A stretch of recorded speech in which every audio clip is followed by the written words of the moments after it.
back to Crime and Sports. Yay! You got that yay right, Jimmy, this week. You have nailed it on the head. My name is James Petrogallo. I'm here with my co-host. I am Jimmy Wissman. Thank you guys so much for joining us once again on Crime and Sports. Yes. We're excited for this week, as we always are. Of course. I get so excited for this because this is just as fun to do as we hope you are. I hope you're having as much fun listening as we're having doing it always. So thank you guys so much for your iTunes reviews this week. As always, they were huge. Yeah. Huge this week. You guys came through. We're pushing 800 on it. And it's crazy. It's awesome, guys. Thank you so much for that. Everything you guys do. Also for your Patreon donations. If you haven't given an iTunes review yet, please get on there. What are you waiting for? Do it. Get on there. Well, you like the show. You're listening to the show. You like it, don't you? Right. You like the show. Get on there. Give it 5 stars. You've been listening for how long? Come on. Give it 5 stars. Tell us you're following instructions, following directions. It takes 30 seconds. No big deal. If that is not enough for you, if you're like, good God, what more can I do? I'll tell you. I love the show. We will tell you what you can do because we have an answer for that. You can go on patreon.com/crimeandsports and you can give a donation there. There's some cool rewards. Or you can even get on PayPal. You can do a one-time donation. That's crimeandsports@gmail.com is our deal there. You're driving our humility through the roof. Yes, guys. Thank you so much. We can't tell you how much we appreciate it. Seriously, it's heartfelt. Like we're not just crazy. We're not full of shit here. Yeah. We're really like it's bottom of our hearts. We appreciate it. We're excited. We don't know what you see in us, but thank you for seeing it. Whatever the hell it is. We're very grateful women. That's what we are. We're going. Thank you for caring about us. Thank you. They like us. They really like us. Hope you enjoyed last week's insanity and disaster. I sure did. The story of Toe Nash. Hope you enjoyed that. Did you see his autograph on that baseball card? Yeah, it was. He just spelled his name T-O-W. He's an idiot. He doesn't even know how to spell his own nickname. Well, he's severely illiterate. We knew that. But he spelled it like Tow Mater, the car, the tow truck. You should be able to spell. He never got why they were calling him that. He was just like, I don't know, man. I drag shit around. I drag this dick around. I'm towing this dick. I'm dragging my femur cock behind me, leaving a trail in the dirt. That's what it is. So that tonight, though, poof, guys, wow, do we have a story today? I can't wait. This guy, best way to describe him, this is one of my equations. I like giving math equations here. And they're my favorite This is Jack Rowland Murphy. Yeah. This is Jack Rowland Murphy. Yeah.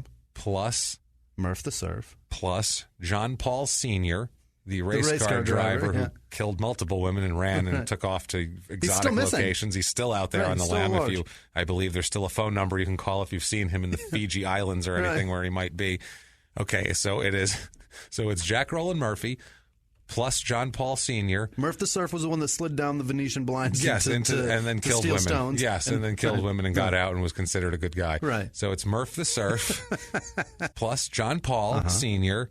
divided by Vyacheslav Dotsik.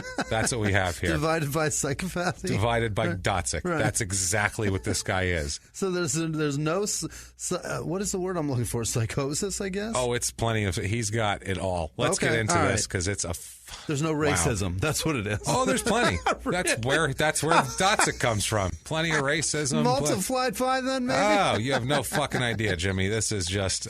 this equation board just got squared, I think.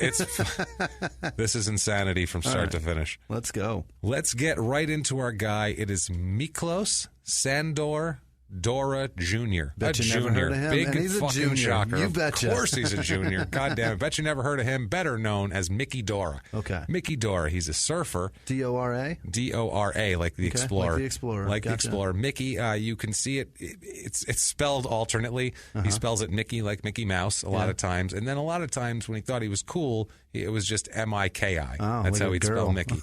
Well, don't tell me how to spell my name. Right. He is anti-authority just to be anti-authority. You know what I mean? Like, he's one of those guys just a contrarian all the time. Just always a contrarian. Hates everybody. He has many, many, many, many, many, many nicknames.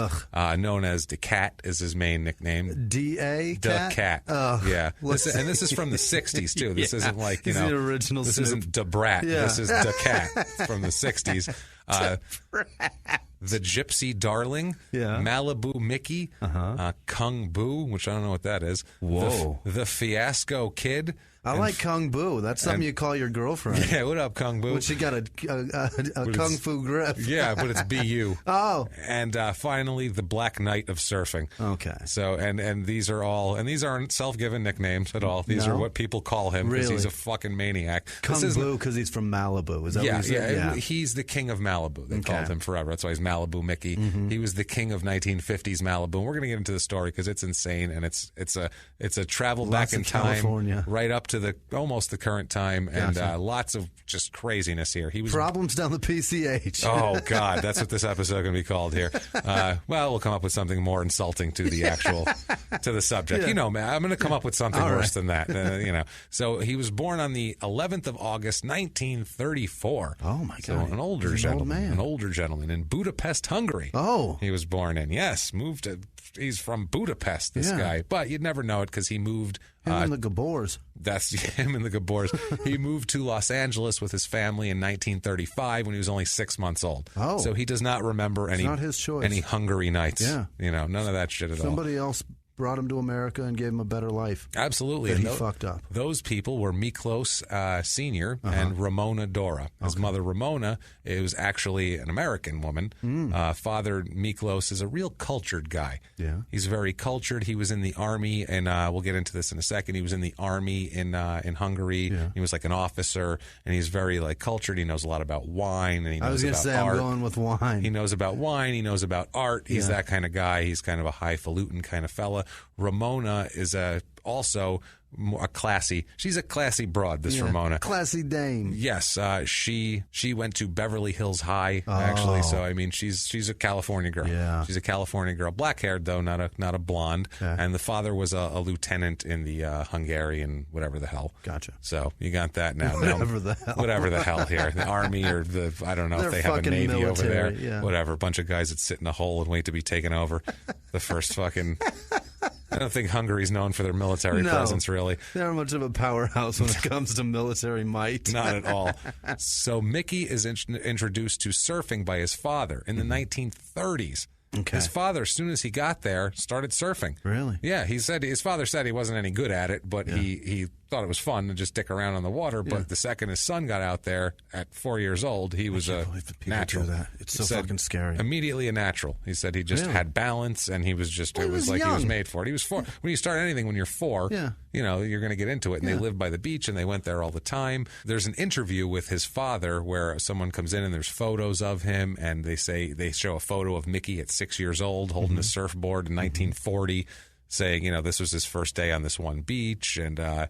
It's really interesting, though, that he was doing this in the 30s. And surfing wasn't a thing in the 30s and 40s. It was people did it in Hawaii. Yeah. And that was pretty much it. It just wasn't a thing. There was no culture. There was no movies. There was no Beach Boys. None of that shit existed. Is he Hey Mickey, You're So Fine? Is that the guy? No, he is not the guy that's Hey Mickey, You're So Fine. They didn't write that about him? I don't think so. It's possible. Right. It's possible. But they would have had to put an asshole. I didn't hear any lyrics like asshole, dickhead, you stole all my shit. Yeah. Why'd you do that? Why'd you knock up my sister and then steal my wallet and leave? Things that would have been more of a lyrics that he would have been here. Inspired. Yeah, so the father said, quote, I took Mickey to the Cove for his first surf at age 4. So that's 4. That's wild, 4. But it's interesting. Now, his parents divorced when he's 6, and then they remarry, and then they divorce again. So this is kind of tough on Mickey, this whole we do, back we and don't forth and thing? back and forth. Yeah, that's weird. Imagine that if you're a kid, your parents get divorced, which sucks, and then they get remarried, which is the ultimate dream of the divorced kid. Is your parents get remarried, and you're like, "Oh my God, everything's whole again." And they're like, "No. We changed our minds. We quit. We quit. This isn't going to work out." No, we tried again, but it's still your fault, honey. Yes, we're very sorry. So the mother Ramona, she does not spend a lot of time with him. She doesn't. He's mainly raised by his grandmother. He went to military school, actually, because his father went to military school. That's the reason why his father sent him. He didn't send him as a punishment or you're being bad, I'm going to send you to military school. You got to follow in Dad's footsteps. No, it wasn't even that. His dad liked military school when he was a kid. He liked military stuff, so he's like, I think Mickey would like it too. He'd have fun in there. So they just sent him.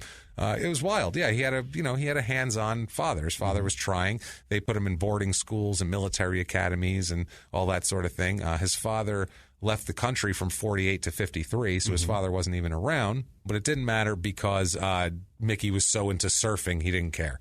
Okay. He also was really into food and art and wine, and he liked to play tennis also. He was into that, but surfing was his thing. That was it. And he was a classy guy, too. He dressed real nice when all the other surfers didn't and shit like that. Like, he was a different kind of a character. His mother is said to be very doting on him and love him a lot, but she was also extremely narcissistic and very irresponsible and a heavy drinker also. So that's the other thing. A girlfriend of Miki later on said, quote, Miki felt his birth had been an accident, that his beautiful, exotic, unattainable mother hadn't wanted him, and he was in deep pain about it. What? That's what she said. Oh, she said, okay. Yeah, I was like, I hope he didn't say that. No, an ex-girlfriend That's weird said to say that. about your mom. No, she's beautiful and unattainable. Unattainable. She said, quote, I think this was her psychological evaluation of the whole thing. She said, quote, he was deeply drawn to his mother, and he was always trying to get her to recognize and love him. Okay. So, I mean, she was always kind of doing something else. Yeah. And it was kind of, hey, what the hell? Well, it makes sense that a guy from Hungary that loves booze and wine, and his mom loves booze, that they had a drunken fuck, and that created you. That happens. It's possible. They were also married and divorced and married again and all that. Yeah. So she's busy trying to find another husband, because back then, if you have a child and you're a woman and you're divorced, you better latch on to somebody quick. This isn't like now where it's like, hey, you go out and, you make it happen. You make it happen, go get a career going and all that. This was... Back then, you go and find a guy that beats you less and be with him. Or more, just whatever, as long as he pays the bills, I think it was back then, unfortunately, for these fucking women. Now, she ends up finding and marrying a man named Gard Chapin. Okay. Gard Chapin or Chapin, he's from Hollywood. He is... like the best surfer in California in the 30s and 40s. Really? He's a top-level surfer of California. He's like the number one guy. Gard Chapin. Chapin. His first name is Gard? Gard, G-A-R-D. Okay. Gard. What a terrible name. That's an awful name, Gard Chapin. Outside of Hawaii, if you were, a big surfer, if you were the best surfer in California, that meant you were the best surfer in the world outside of Hawaii, because that was the only place people were even surfing. They said that Chapin would angle harder than anybody. They said that everybody thinks he probably invented the cutback. Oh. Which is when they, swerve turn back. Turn around and come back and hit the wave again. They do that thing. They said it was probably him that invented it. A former regular down there, surfer, said, quote, he was fantastic. He'd drop his knee to the deck of his board, twist his body, then just whip the thing around. Nobody else could do it. He'd be going north, drop that leg, then he'd be going south. And you're talking about a board that's fucking enormous. Oh, enormous and heavy and everything else. These are the big-ass longboards. It's made of wood. Yeah, until the late 60s, and God, I know way more about surfing than I ever wanted to, but until the late 60s, these were giant longboards. Ridiculous. And then they went to shortboards in the 60s, when late they have 60s. Like a pointed tip now that are made of fiberglass. Back then, it was fucking wood, and it was rounded, and it had 3 or 4 fins on it. And you'd have to get one in Hawaii, because that's the only place where they... So literally, they'd be like, a guy brought one in from Hawaii, let's look at it. And they'd all take turns. That's what it was, man. They said that Chapin was tall, handsome, funny, loud, also very anxiety-ridden, a lot of ulcers. He was an ulcered person. He's scared of sharks out there. I would have a shitload of ulcers. Well, probably because he's a massive alcoholic is the other reason why he's just drinking away the lining of his stomach. Yeah. Super abusive. Had a temper. Everybody said he'd go from 0 to 60 in 2 seconds. Like one time, as an example of this, some neighbors on the 4th of July were celebrating what he thought was too loudly. So what he did was, normally you'd go over and you'd say, hey guys, hey, I'm going to keep it down a little. You may peek your head over the fence.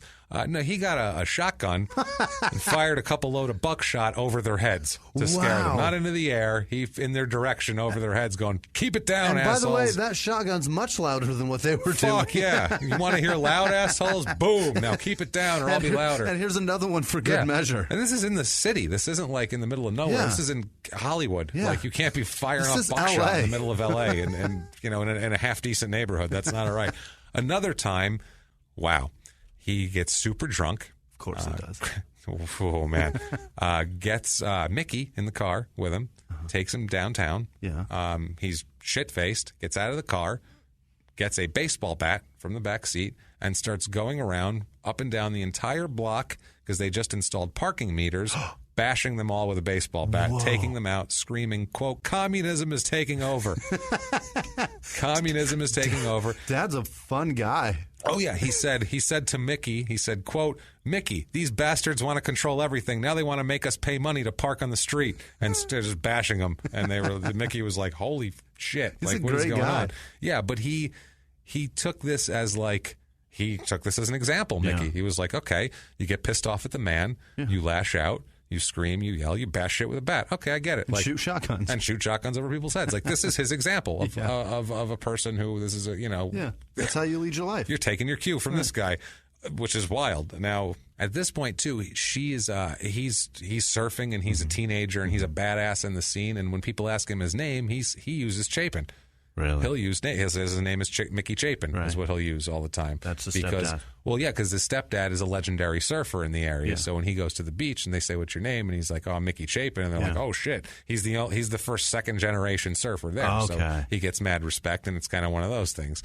You're the kid of that guy that beats the shit out of parking meters. Yeah. Oh, cool. Yeah, that's awesome, dude. Yeah, here you got a bunch of quarters or nickels or whatever they used back then, like How's pennies. your stomach lining? Yeah. So is he still pounding the sauce or what's he doing? Beat your mom lately? Yeah. Okay. But Mickey's just a great surfer, and it's just nature. Guard, Chapin, his stepdad, shaped him a board. Mm-hmm. He made him a board that would work perfect for him. Took him on weekend trips to San Onofre. San Onofre? I don't know what that is, but Never also, been. Also, he taught him his style of riding waves, which was aggressive and just ballsy and aggressive and attack the wave and all that kind of shit. It wasn't like, hey, just try to stay up. Yeah. He said, you get in there, you make that wave your bitch. You make it like a parking meter. Yeah. The wave doesn't cooperate. You get a baseball bat, you go and you hit the wave with the baseball bat. You treat it like a loud party. You treat it like a loud party or a wife that's a little lippy. Either one. That's how you treat it.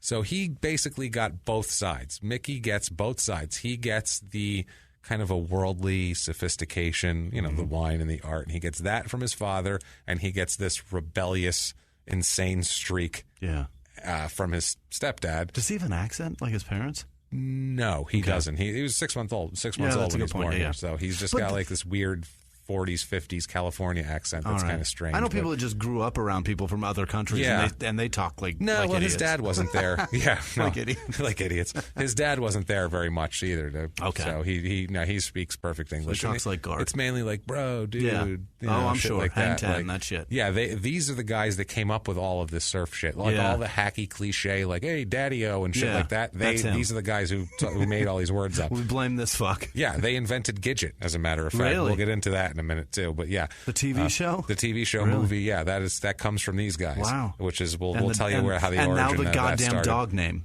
Everybody that's got a tiny dog, they name it fucking Gidget. Yeah, that's really annoying. Yeah, I don't know why that is either. Knock it off, people. We have in their own words about his upbringing with the two fathers here. In their own words, quote, my father taught me a gracious way of living, while my stepfather showed me how to survive. One showed me how to atone for indiscretions, and the other demonstrated how to commit them.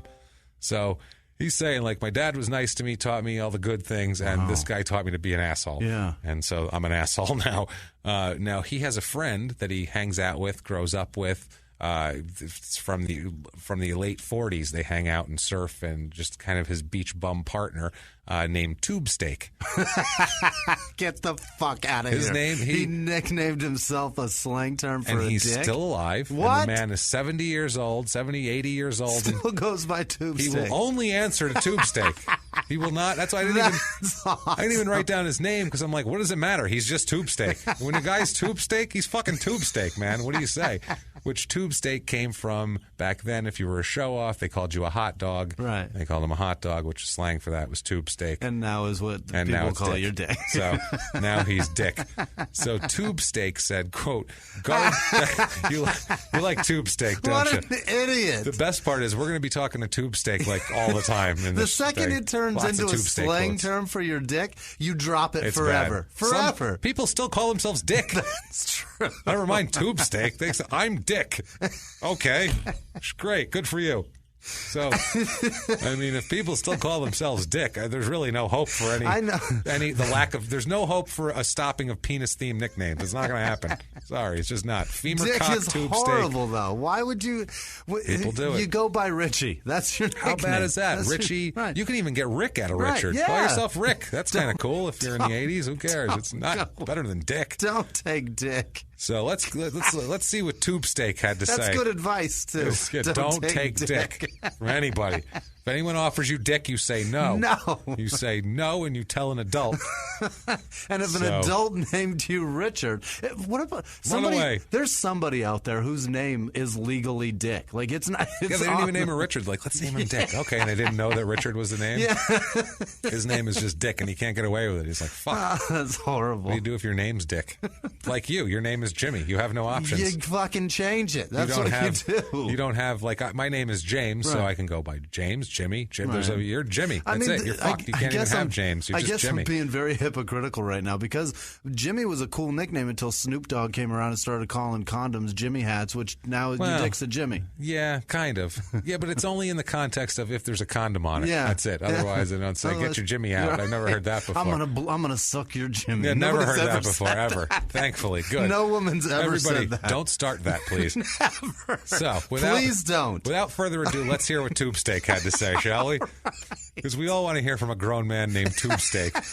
So, Tube Steak said, quote, "Man, Guard Chapin was a notorious drunk. Miki seemed afraid of him. One day, Miki and I drove to Guard's house. Miki wanted money. I'm sitting in the car. I hear yelling, screaming, banging. Miki comes running out, and Guard's chasing him, throwing something at him. I think Guard's violence had a big effect on him. Yeah. So he kept him, like, kind of on edge. Up. Yeah, on edge. Exactly. That would be the best way to put it. On edge. Right. If this guy's constantly beating you, and you never know if he's going to whip a baseball bat out. Are you still hanging out with people named Tube Steak? I will beat your ass. Well, you never know when he's going to whip a baseball bat out and start beating the shit out of municipal property also, which is very fucking scary. You're like, what happened? Yeah, he's breaking government shit. He clearly doesn't give a fuck about you. He's going to go attack the statue out in front of the courthouse or some other inanimate object that did nothing to him. Right. He's going to freak. So Miki attends Hollywood High, goes to Hollywood High School. He skips class just a shitload to go surfing because he's like, let's get out of here. Go surfing. What do you say? Sure, like Tube Steak's up for it. What the fuck does he have to do? It's like the blonde girl in Back to, what was that? Was that Summer School? Remember that? She's always staring out the window. That's what it is. Yeah, man. What a good movie. That is a good movie. It's an 80s movie. It's another 80s movie. You need to refer. I was trying to not say it, but I'm like, no, that's our 80s movie we're going to be talking about this week. It's goddamn Summer School. What a good movie. All right, go on. So the footage, by the way, so I started watching footage because on YouTube, there's a fuckload of footage of Mickey Dora surfing in the 50s and early 60s. I mean, the film 16 millimeter, because there was a guy going around making for surf films.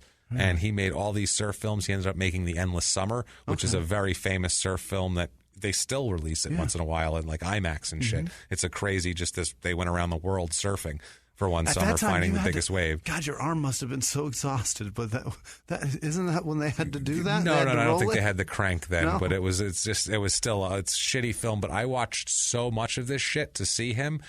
Guys, I can't begin to tell you how much 1960 surf music I endured.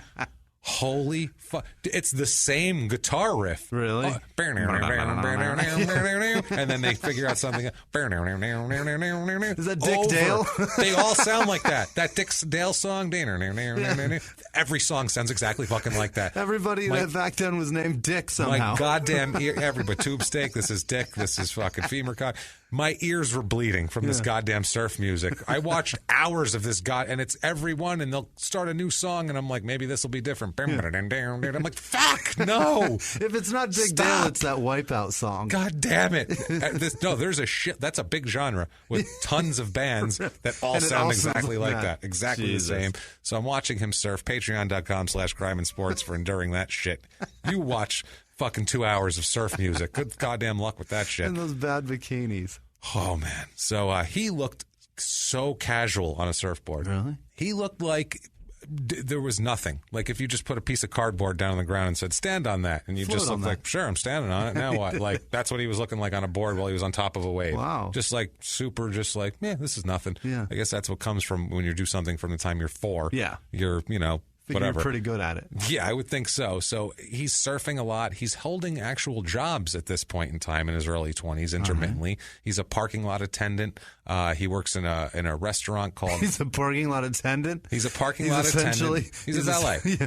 Oh, okay. He's a valet at the brand new Beverly Hilton Hotel, which was brand new at this point. It was in the 50s. This was brand spanking new. Also on Sunset Boulevard, an upscale restaurant called Freschetti. He worked as a he worked there, and he also worked as a delivery boy for a wine distributor. Wow. So he's doing shit that you do when you're 21 or whatever. But he's doing it in the best, most fun place on earth. And he's surfing. The climate's beautiful. Yeah. But surfing, it takes over his life to a degree that it's not compatible with having a life where you do something besides surfing. Yeah. Because all he cares about is, well, what if there's a wave and I'm at work? Then what the fuck am I going to do? Like, that's not going to happen. And he's like so far inland in that area, too. Yeah, he's like a comedian, this guy. He's like, well, I can't get a real job because then what if I have to go on the road? What if I get mic time? Yeah, well, then what if someone offers me to go on the road? Then what am I going to do? Because then I have to quit that job anyway. I'll just work at Circle K. It's fine. I'll just work at 7-Eleven. No worries. I'll just drive Uber. I'll just drive Lyft. I'll just fucking, I'll make everybody suffer. It's fine. I'll get through and waste all this time in my life. I have no talent. I'll never get anywhere, but still, I'm going to do this for me, because I need to do it. This is my time. It makes me feel better. This is my time. Yeah. It's kind of like when like a woman gets a real estate license, except there's no actual money in this. It's the same type of thing. Like it's the same type of thing that men do when they're for some reason. And those jobs are so far away from the beach. Like he's Hollywood, like, come on. You think about Hollywood. If you're somewhere else in the country or in the world, you think that like the beach, the fucking like the beautiful palm, beach. Nowhere fucking. It's 20 miles away from a beach. Yeah, you're not near the beach in Hollywood. The shit is different. There's the beach and then there's the rest of LA. It's a different thing completely. Right. And now back to the show. But he's not making a living now. He stops really working jobs for the most part. He starts pretty much existing on handouts from friends and also supporters, people that come to watch him surf. He's a comedian. That's what he is. No, that's what I mean. And I'm saying this. It mirrors it so much. I'm saying this now. Yeah. As a foreshadow for later when things are really like a comedian. Like now it's just like, oh, he's kind of like a guy. Later on you're like, is this guy a fucking, like seriously, did he have a mic at any point? Yeah. Like he would have been a comedian now. Like he would have said, fuck surfing. This is the only thing that I can be so miserable at and it'll be better. He's parking cars literally 200 feet from the fucking Comedy Store at this point. That's it, man. That's the thing. Yeah, that's true. It's right there. It's right there. So yeah, but it's people are giving him like, they hand him a few bucks. They let him stay in a guest room at their house. They feed him a couple meals here and there. Also, this is the point where he begins to shoplift and just take shit because he doesn't have the money. Not only that, he gets off on it. Oh, he's audacious. He likes to do things where he's like, this, I could get caught really easily, and it's only a pack of gum, so I'm really not getting anything out of it, but I'm doing it anyway. All right. Even though if I got caught, it'd be way worse for me than the benefit of getting a pack of gum. Right. Doesn't matter. Got to do it because this is me. Yeah. Like, that's fucking ridiculous. So he does all of this. He even convinces the surfboard manufacturers to give him as many boards as they want.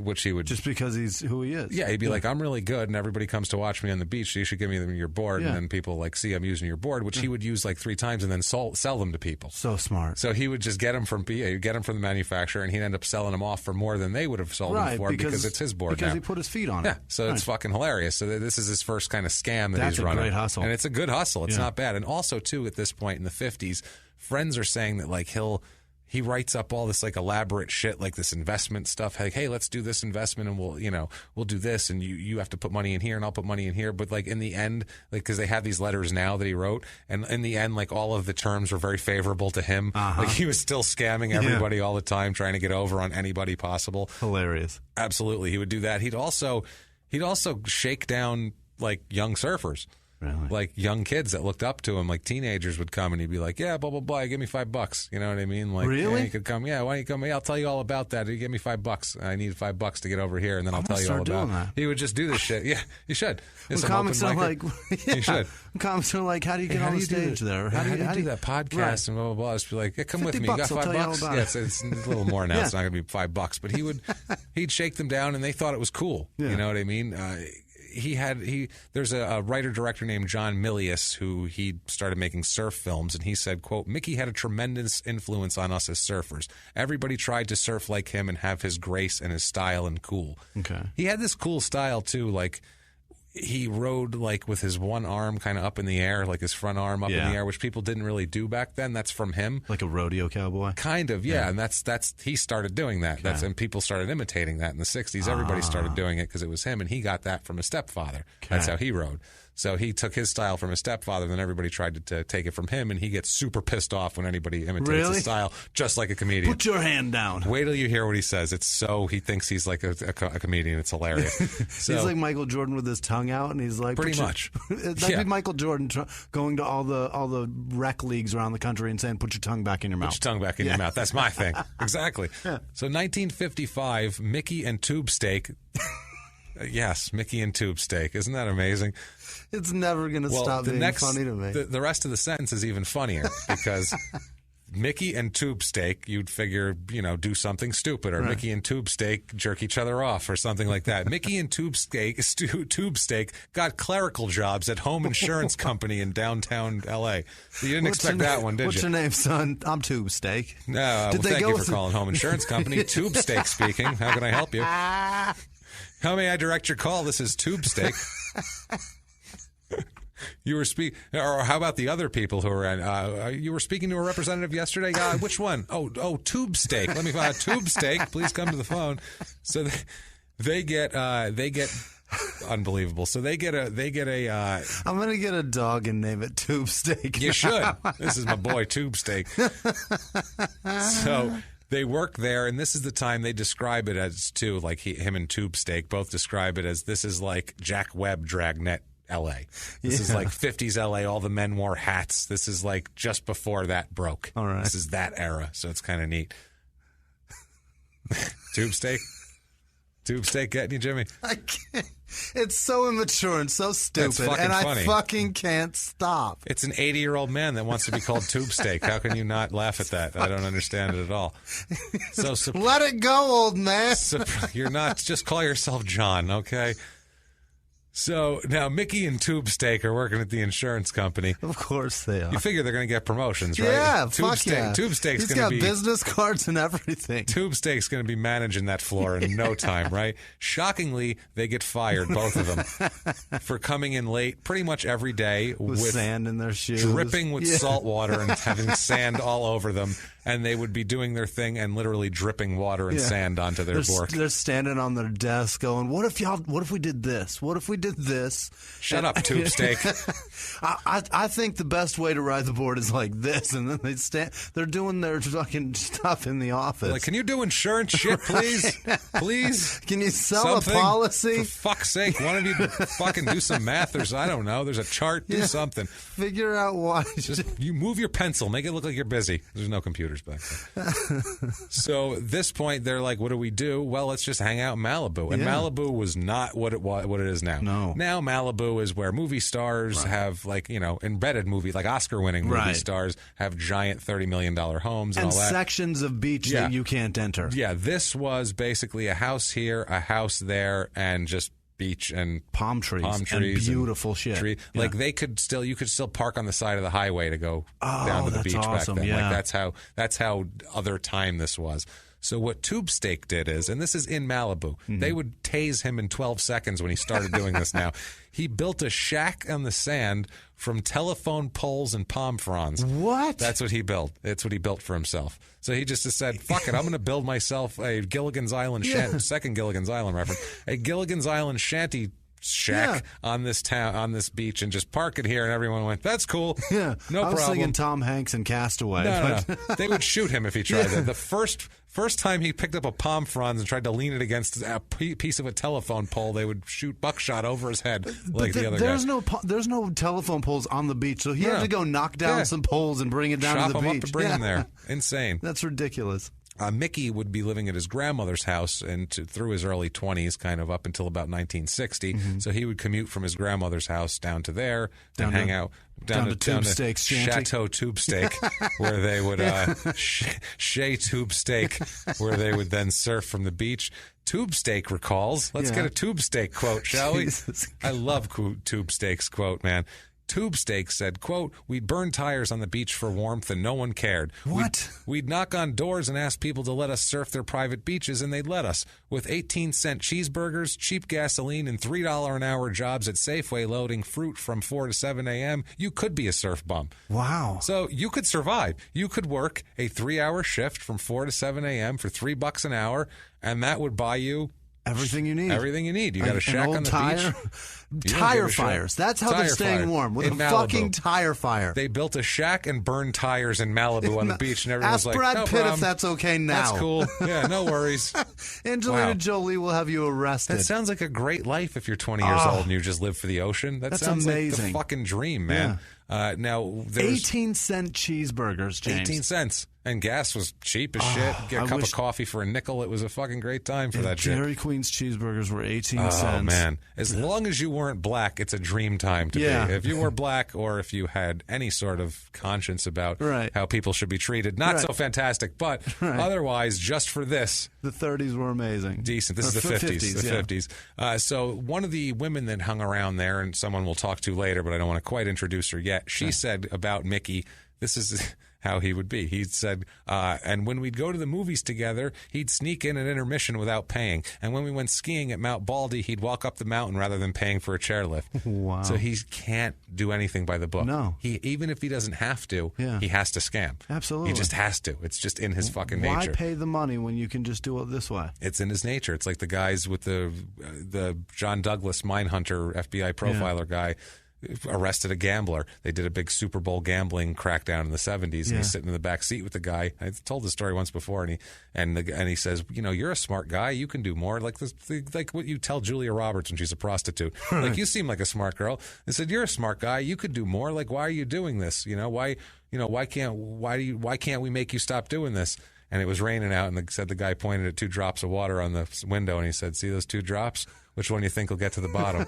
He goes, "You can't stop it." He goes, "You could take away every sporting event in the world. There. We'll bet on that. It's just we have to bet. It has nothing to do with the event. No. We'll bet on that." It's fucking just raindrops. And that's what this guy is. It has nothing to do with what he's getting. It's just built into him. He just needs the rush of that's what he does. He scams. It's just his fucking thing.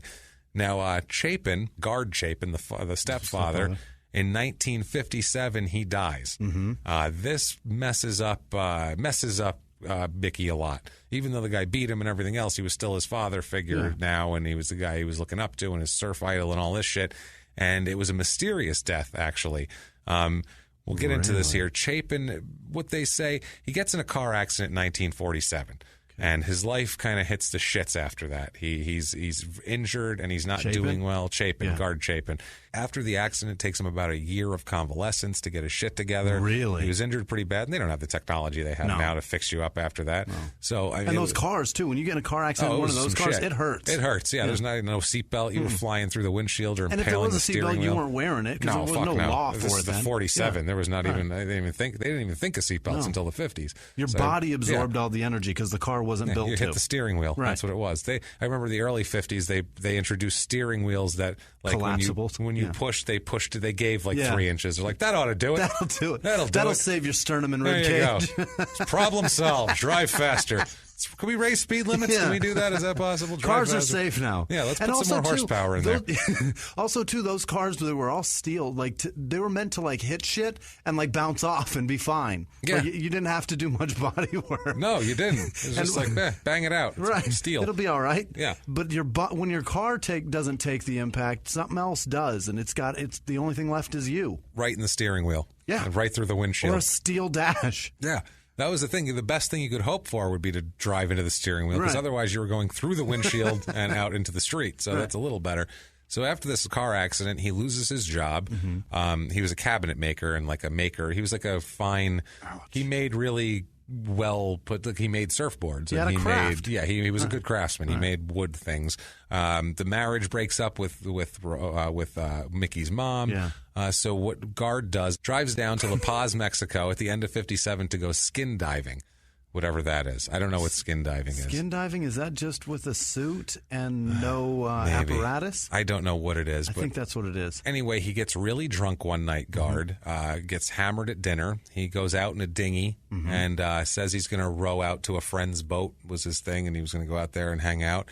And he was missing for 5 days. And then finally, at the end of 5 days, his body was discovered floating in the bay. Wow. So they don't know if he was just drunk and fell out of the boat or if there was foul play. Yeah. It's all very mysterious. And Miki thinks that, in Miki's mind, there's no way this guy's going to fucking drown. He doesn't care how drunk he is. This guy is like, a fish, basically. Right. Like, he's not going to drown. So Miki is he's just a little bit, upset about it, and he never quite gets over the whole thing. That's what it is, by the way. Skin diving is just it's you have fins and such, and just like a goggle, but no apparatus for breathing. It's not scuba because there's no self-contained underwater breathing apparatus. You get it. So that's what it is. Okay, well that makes sense. Skin diving is free diving. All right.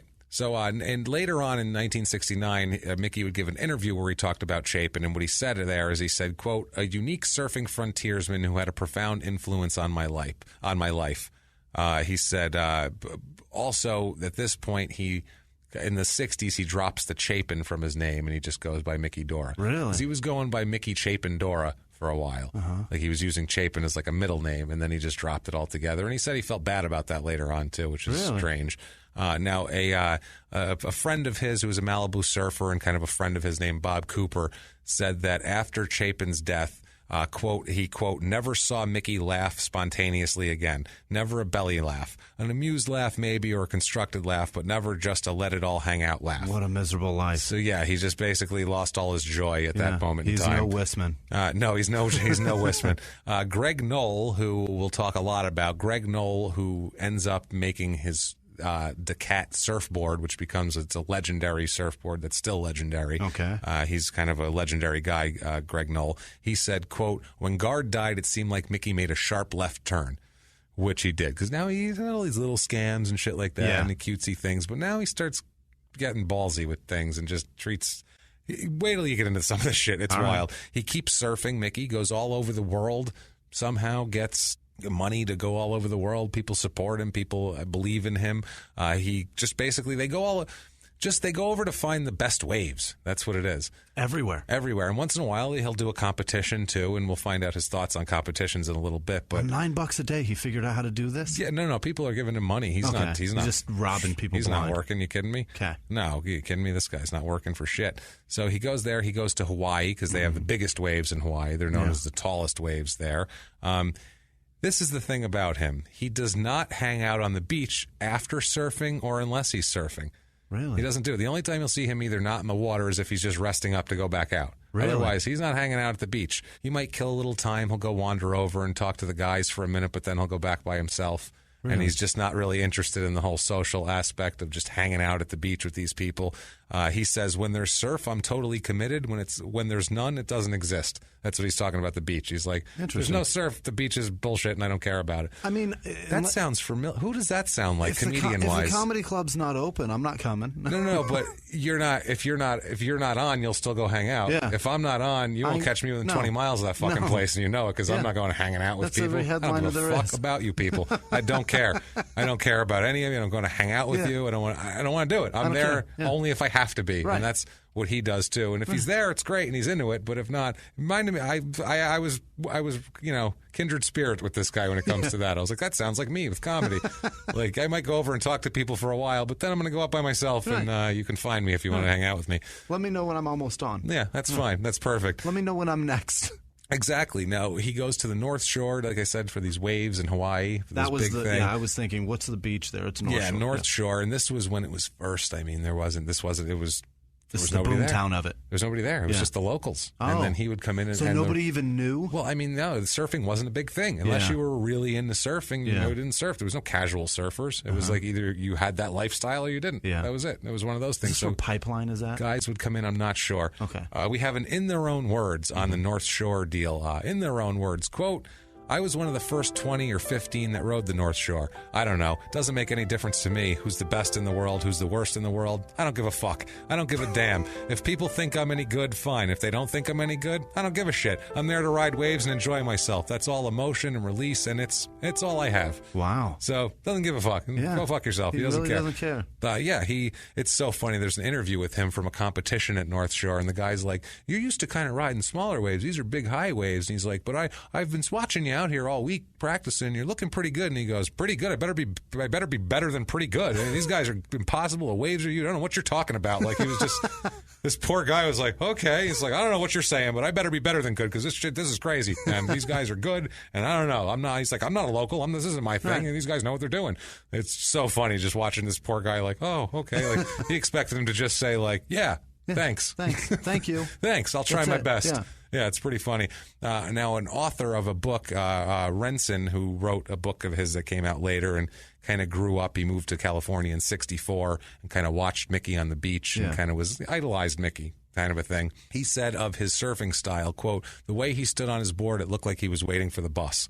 Like I said earlier, like if you just showed a picture of him like knees up, you wouldn't think he was on a surfboard at all. Yeah. You just think like he's just hanging out. But then you show there's a wave there underneath him. He's just like, it's just a real natural. He's a real natural, known as the king of Malibu. And at this point, too, late 50s, it's still empty Malibu. Really? This is still the locals and the people from around there. There's a dozen people that go surf, and that's it. If they have it to themselves. All right. Like some of the best waves, it's all to them. He's working every scam possible. Every possible scam. One of the young surfers that hung out there said, he said, quote, Mike Dwayne and I competed with each other to be ripped off by Miki. We'd be like, Miki stole my wax. Yeah, well, Miki stole my money. It was a badge of honor. This guy says. Like, what? That's how the kids were like, isn't that cool? The cool guy stole my shit. Isn't that awesome? The cool guy totally fingered me. What? Yeah. What are you talking about? He molested the fuck out of me, dude. He fucked me in the ass. I am going to be messed up for a long time. Like, years of therapy. I'm never going to be able to love my wife the right way. But it doesn't matter. It doesn't matter. This is terrible. And they're encouraging his fuckery by bragging about getting fucked over by him. Yeah, and there's a Dwayne King, who's the Dwayne they're talking about, by the way, who was it turned out to be a high-level banker in Santa Monica, really? One of these surf bums. He said, quote, Miki had the freedom we wanted. No school, no job, no relationships, just surf. And all of our shit. And all of our shit. Well, he says, we paid for his food and gas because we wanted him to keep going. If he could beat the system that was, quote, honest work, then maybe we could beat that one day. We could beat the one that was our families. So they're like, if he can do it, they're living vicariously through him. Okay. Maybe I can do it. Maybe it's possible. It's like a pyramid scheme of fucking people over, though. It's a pyramid scheme of enjoyment, which is an odd product. Yeah, but it's a pyramid scheme of like, if we have eight people, Osteen, you'll give me money, then you'll feel better, and good things will happen to you. That's what it is. He's surfing Osteen. Surf Osteen. Yeah, I love it. That's fucking awesome. him. He would also teach these kids how to scam. Which is the other thing. He'd teach them how to search the crevices in the canyon for where surfers hid their wallets. Really? When they went out in the water and shit like that. He'd That's be like, hilarious. they hide it here and here. You go in there. I'll go out there. Yeah. He'd teach them the scams there. And that's... How stupid of somebody to put the... Why would you take your wallet into the beach if you're going to go surfing? Leave that shit in your car, you idiot. I guess, yeah. I don't know how good the locks were, but then they were just like, no one will steal this because it's only a few of us here. Like, we're all in this together. Right. No, he's scamming you, motherfucker. Mickey's in it for him. Mickey's in this shit for Mickey. And all of your shit is Mickey's about shit. Miki. I'll tell you that right now. One time he showed up at this one guy, Larry, who's one of these like little apprentices, as they called it, one of these little shitbags that looks up to him. Showed up at this guy's Palm Springs house just in time to borrow keys, borrow the hotel keys. James just did finger quotes. Yeah, he borrowed the keys because that's what they say. Yeah. They were getting there there was teenagers there for spring break. Okay. So he borrows the keys that they had to stay in the room and charge expensive meals to themselves to these people's parents. Yeah, that's what he's doing. So he's getting room service on them. Mm-hmm. Yeah, they say sometimes he'd go to kids' houses, he'd unload all the food from the freezer. Nice. He just take smart. it all. He just put it all in the garbage bag and leave when you go hang out at people's houses. I'll just take all your food now. He's the Grinch that stole Christmas. Not what's cooked. Right. Not like a coffee cake on the counter. He's like, what do you got in there? A ham? I'm going to grab that. That's cool. I'll defrost in 3 days. Don't worry about it. I'll take that home with me. No worries. He's walking down the street carrying turkeys. Yeah. Well, one of his apprentices said he did it for, quote, he did it all for a simple reason, freedom. Every guy on that beach wanted to do nothing but surf all day, but only Miki had found a way to do it. Yeah, by stealing from all of you. Maybe if you didn't give him shit, maybe you could do it. Where's your freezer at that you're going to put all this shit, Miki? Oh, yeah, he's probably just going to take it to the beach and cook it on an open tire fire, for Christ's sake. Never mind a shopping cart jerk chicken. We have tire fire ham that we're going to make later. Tire fire freezer ham. It says like Goodyear in the side of the ham. He doesn't care. He's like, this is good. Delicious. Unbelievable. It's still got the steel belts in it. Okay? Yeah. At least pull the steel belts out of the ham, Miki. No shit. That's amazing. Come on. Well, he uses them to tie it up like the little strings. Well, eventually when the tire gets all burned, all that's left is the steel. So that's that's the serrate marks on the ham. Oh, it's nice. That way you can have lines. Yeah, that's nice. Like a proper grillsman. You got grill marks. Like a proper grillsman. Steel belt line. Steel belt. Those are nice steel belt line marks you got there. Those are pretty sweet. Those are crisp. There's a woman named Marcia McMartin that tells us about this, and also a guy named Mike Doyle that has these two quotes, and he's obsessed with gold. Really? He's one of these guys that's like conspiracy theory guy too. Like he says later on, he's like, I think I'm money in gold. He's got a quote later on where he says like, I think I'm pretty smart. I was the first one to figure out the JFK assassination and how that happened. Like he's just crazy. He just thinks nobody's figured it out yet, sir. If there's a conspiracy, I mean. Yeah, this Marcia McMartin says, quote, I have a photo of him holding up a gold bar, and he always traveled with gold coins because he said he needed something negotiable if he got in a jam. Paper money was no good. What kind of a jam are you in where you need fucking gold coins are the only thing you can get out of it? Bars. He's got bars. Are you like being captured by a wizard? Right. Or like some sort of medieval witch that's going to put a spell on you if you don't give them gold bars or coins? Is he one of those barbers now that just has the sign haircuts and we buy gold? Have you seen those barbershops? Every barbershop. And we buy gold. My grandfather owned a barbershop for 40 years. I don't think he ever bought anybody's fucking communion pendant. Ever. Not once. Not once. Don't think it ever happened. Don't think it ever happened. I'll tell you that right now. That's hilarious. Mike Doyle's another one of these surfer guys. He said, quote, Miki was always generous with financial advice. One day when we were younger and I was collecting Coke bottles on the beach to turn in for money, Dora said, quote, buy gold, Doyle. The entire world economy is going to collapse. Buy gold. This was in the 50s. We were far away from collapse. We're in 2017. It still hasn't happened, Miki. No. Maybe now buy gold, but not then.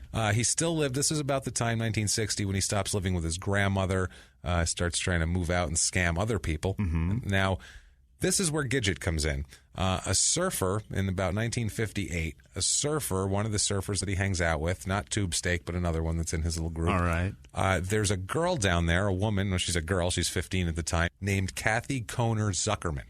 And she's a 15-year-old girl. She's a little chick, and she wants to surf. Okay. And they're like, get the fuck out of here. And she's like, no, I want to surf. So she keeps hanging around, There's no Jews that surf, Zuckerman. Get out of here. So they end up, she hangs out. So they end up, she's part of the crew by whatever. And so they call her a nickname, as it's a midget of girl. It's a combination of girl and midget. Get out of here. That's where it came from? The name Gidget comes from some jerk-off surfer combining girl and midget and going, hey, Gidget, and making fun of her. That's all it was. It was a ball-breaking thing. That's hilarious. Hey, girl, midget, and get over here. And it wasn't Tube Steak that did it? It wasn't Tube Steak, no. And also, you might want to know, Kathy Kohner Zuckerman's father was a screenwriter. And she came home. Her name is Gidget. What are you doing down at the beach? Your friends? This is an interesting world that I never thought of. Maybe I'll write a screenplay. Fascinating. Maybe I'll write a book, I think. And it turned into a screenplay, which was Gidget in 1959. Interesting. The movie Gidget, which is a huge surf movie about a girl who starts surfing. A girl midget who begins to surf, named Gidget. And that is so insulting. Kathy Kohner Zuckerman she says, I was a lot tougher than the girl in that movie. They made her out to be weak, and that's bullshit, and I was tougher than that. But, back then they weren't going to show some chick pulling switchblades out. Did they say that in the movie, Girl Midget? No. Oh, no one. This is the first time I've ever heard where that word came from. I've never heard that either. That's the origin of it. I feel like I've seen the movie. I don't know. Well, there was multiple movies, and then Sally Field was in the goddamn TV show for years in the late 60s. That was Sally Field's first thing. They never said girl midget. Never once. I don't even know if they knew that's where it came from. I don't know if beyond the father writing the screenplay, I don't know if anybody else even knew where it came from. They're like, oh, Gidget's a character. It's just her name. It sounds beachy, I guess, whatever. So that's what they did. So they make a movie, 1959. They make Gidget, which was a monster hit. They should have made a movie about a black surfer named Blidget. Blidget, that would have been perfect. A black midget surfer, yes. That would have been great. Blidget, coming this summer. Blidget. I made it a drama. And they don't tell. They don't tell why. No, they don't never. It's like, never, hey, Blidget. Yeah. That's a terrible. Do you mean Bridget? Do you have a speech impediment? They never mention it ever. In the movie, Miki appears in the film doing stunts. Really? Miki appears in Gidget doing stunts. Now, after Gidget... Does he have an IMDb? Oh, he has an IMDb. That's awesome. We're going to get into his IMDb. Right. It's deep, too. Really? He's in 10 movies. What? Yeah, this guy lived quite a life, man. We're going to get into this in a minute. Like the most popular surf movie ever, maybe. Yeah, he was in every popular surf movie, as they'll talk about. All the Frankie and Annette movies. Yeah, Frankie, I was just going to ask that, Avalon, too. Annette Funicello, he's in all of them. Wow. After this movie comes out, this introduces surfing to the popular culture. Yeah. This blows surfing up. Way to go, girls. Day after this movie comes out, there's a million kids at the beach with surfboards. Girl power. Bumping into each other and fucking everything up. And now up. he's pissed. He is livid. Fuck yeah, he is. He's like, I can't even get in the fucking water now. All these kids, and they're all like rich kids and kids from the suburbs, and like biker fucking guys start hanging out at the beach. That's what a hodad is, by the way. It's a valley biker that hangs out at the beach and causes trouble. Hodad. That's what a hodad is. I don't know. That's what they call that. I've heard the term hodad before. I never heard that's what it is. Okay. So does he blame his buddy that nicknamed her Gidget? No, he's just pissed, and we have an in their own words on this, on the scene being taken over. Yeah. He says, in their own words, quote, individuals are getting pushed out and the clones are taking over. Masses and armies of them pushing. So where's the individual lie anymore? He's finished. It's always somebody else. It's not even them. They're copying somebody else, so they're not them. They're that guy in a film or a motion picture or some magazine they're pretending to be. He's fucking pissed. He hates... He's turned into the guy that's like, he's fucking hacky as shit. That's an internet meme. He's turned into that guy. Yeah. Did he just dance? Fucking hack. Did he just act out a dick joke? Did he just use the mic as a dick? Yeah, that's what he is. He is now. So he would be furious about gentrification in New York. He would be furious. Like, this neighborhood was great. You ruined it. Yeah. Greenwich Village would blow his head up right now if he saw it. And he would hate hipsters so much. Yeah. You're not being unique. You're being the same as everybody else. Nice mustache. Right. I like your Volvo, you dick.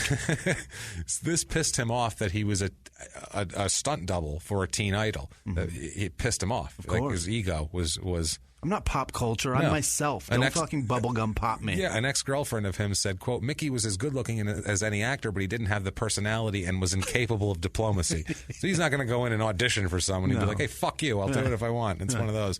So this it made him so mad, this whole thing here.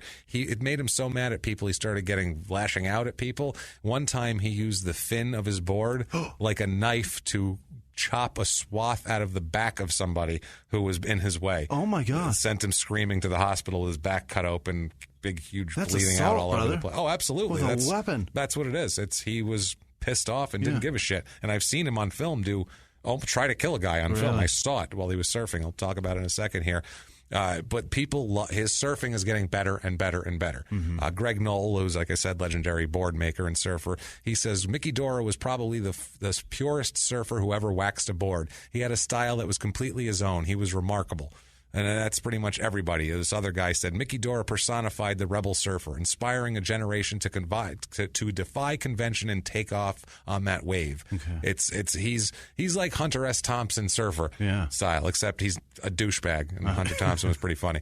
So, 1961, he does more stunts for Gidget Goes Hawaiian. Oh, so he's in that movie, too. It's a paycheck. And this time, too, he would do contests sometimes, and everybody said there was a big event where he won first place in a big contest, and they gave it to him in front of everybody and took it and just threw it in the sand and walked away. What was just like a trophy? It was a big trophy. Okay. First place trophy, and he just chucked it in the sand and walked away and went and surfed more. He was like, I don't care about this shit. He said, I don't care about this. It's like, he voiced his contempt for you. If a magazine would interview him, he would he would talk a bunch of shit. Yeah. But he would always do the interview to talk the shit. Yeah. So it's one of those where like, I don't want to be, come here and interview me so I can tell you how I don't want to be interviewed. Right. It's one of those things where you're like, he's no Tony Hawk. No, he knows what he's doing a little bit. He's kind of smart with that. He'd call people, quote, animals, terrible people, dolts, and stupid kids was what he'd call all these people. And that's not the worst thing he'd say, because he is super racist, and we'll get into that too. Oh boy, that's where the Dotsic comes in. Oh boy. We have an in their own words here about the whole surfing and the whole scene when it comes into this and gets to be mainstream. In their own words, quote, I drop in, set the thing up and behind me, and all this stuff goes over my back. The screaming parents, teachers, police, priests, politicians, they're all going over the falls of my head. They're all going over the falls head first into the next reef. And when it starts to close out, I pull the block, pick up another wave, and do the same goddamn thing. Wow. I don't know what any of that shit means, but it seems like seems vicious. That's his release. All that shit is gone. As soon as he gets out on the water, all that other shit kind of melts away from him, and he's just him in the wave. Now back to the show. 1963 comes along. He appears in Frankie and Annette's beach party. Real quickly, though, that's a violent way to say that everything just disappears. Oh, yeah, everything's like that. Falls into the reef. Jesus, everything's like that. Everything is ultra aggressive, ultra angry, ultra just pushing aggro everywhere he can. All right, everything. So Annette and fucking Funicello, and Frankie Avalon, 1963 Beach Party, which is their first movie, first beach movie. This is when all that started. Yeah. He plays a character called Beach Boy. It's the first of the series in this one. Okay. So we have an assistant professor of history here at USC that he wrote a book about. It's called The World in the Curl: An Unconventional History of Surfing, and he writes about Dora because a lot of people, just for all the bad shit Dora does, and he does more bad shit, all this shit that he does, people just whitewash it, and they're just like, he's a great surfer, and whatever. Like, they just don't even, like, if you read an article of his life, they don't even mention any of the bad shit. Really? It's all just like, hey, great surfer, everybody respected him, crazy guy, second generation, blah, blah, blah, blah, blah. Wow. But this guy has the real thing. He says, quote, existing surf books have presented the heroic side. Dora, dubbed the King of Malibu, was infamous for painting a swastika on his surfboard. This guy was a fantastic surfer, but he was a bigot. He was charismatic, and a lot of people loved him, but you have to call him out when he's just spouting racist garbage. He's in a movie, though, written by a Jew, and he's got a swastika on his board. How can he do that? He spray paints it on the board to piss people off. Wow. Because he likes it. A friend of his named Nat Young said, quote, Dora's take is push the black man under. He's a supreme racist, always has been. When I was younger, I believed it was all mirth and that he was just driving. But no, he believes absolutely in white supremacy. Wow. So, yeah. He would not be called Blidget. No. That show would be entirely different, way more... He'd be called Midget. Yeah, way more offensive name. I guarantee you he called somebody that before. Oh, probably, yeah. With his friends. In 1963, the Surf Guide, which was one of the magazine things, called him, quote, the angry young man of surfing. Number one, he was almost 30 at this point, which, by the way, young man. Very sensitive about his age back in these days, because back then, this was like you had to be young. Yeah. So if you were 30, nobody trusted you. Right. They thought you were a cop or something. Who the fuck are you? Especially as the 60s progressed, it was like, don't trust anybody over 30, all that kind of shit. He had to be like, when people asked him how old he was, he would have like a 2-paragraph answer. Like, let me ask you, what does age matter when it comes to this? And he would have like a philosophical answer, and he'd never answer. That's a ridiculous thing to do. Yeah, he was crazy. He was like an actress who was, an aging actress who doesn't want her IMDb age on there. Somebody that's just going with the experience as the benefit versus listen, I've lived enough to have done all of this, but I still have the idea and mentality of somebody that's 22. Totally. Now, that's the thing. 1963, he does stunts for Gidget Goes to Rome. He's just on that Gidget franchise. 1964, he appears in the surf film The Endless Summer. And this is where a lot of people know him from. This is what we talked about. This is a beautiful film about surfing. The visuals are amazing. I've seen it because they still play it on like movie channels. Yeah. And I don't know anything about surfing, and I don't care, but the visuals are breathtaking. Yeah. Seeing like the mid-60s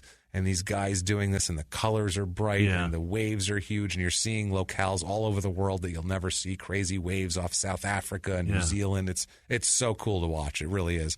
But yeah, they went around and did all this type of shit all over. They went to New Zealand, Australia, Tahiti, Hawaii, Senegal, Ghana, Nigeria, and South Africa. That's for this film. It was a whole summer where they went. That would be so much fun. It would be amazing. It was a group of surfers going around just surfing, and this guy's filming it, and that was just their only goal was to go find the best waves. That's cool. If you're into surfing, that's the one there. 1964, he's in a film starring Bobby Vinton. So he's getting all the crooners of the 60s here, called Surf Party, obviously. I love the description here. A young girl travels to California with a couple of friends in order to visit her brother, whom she hasn't seen for some time. After they arrive, it doesn't take long for them to get into the swing of things and also attract the attention of the local police sergeant, who is strictly anti-surfing. It's like Footloose, but with surfing. Pretty soon there's a falling out between the local surfers. Footloose. With surfing. It's fucking amazing, man.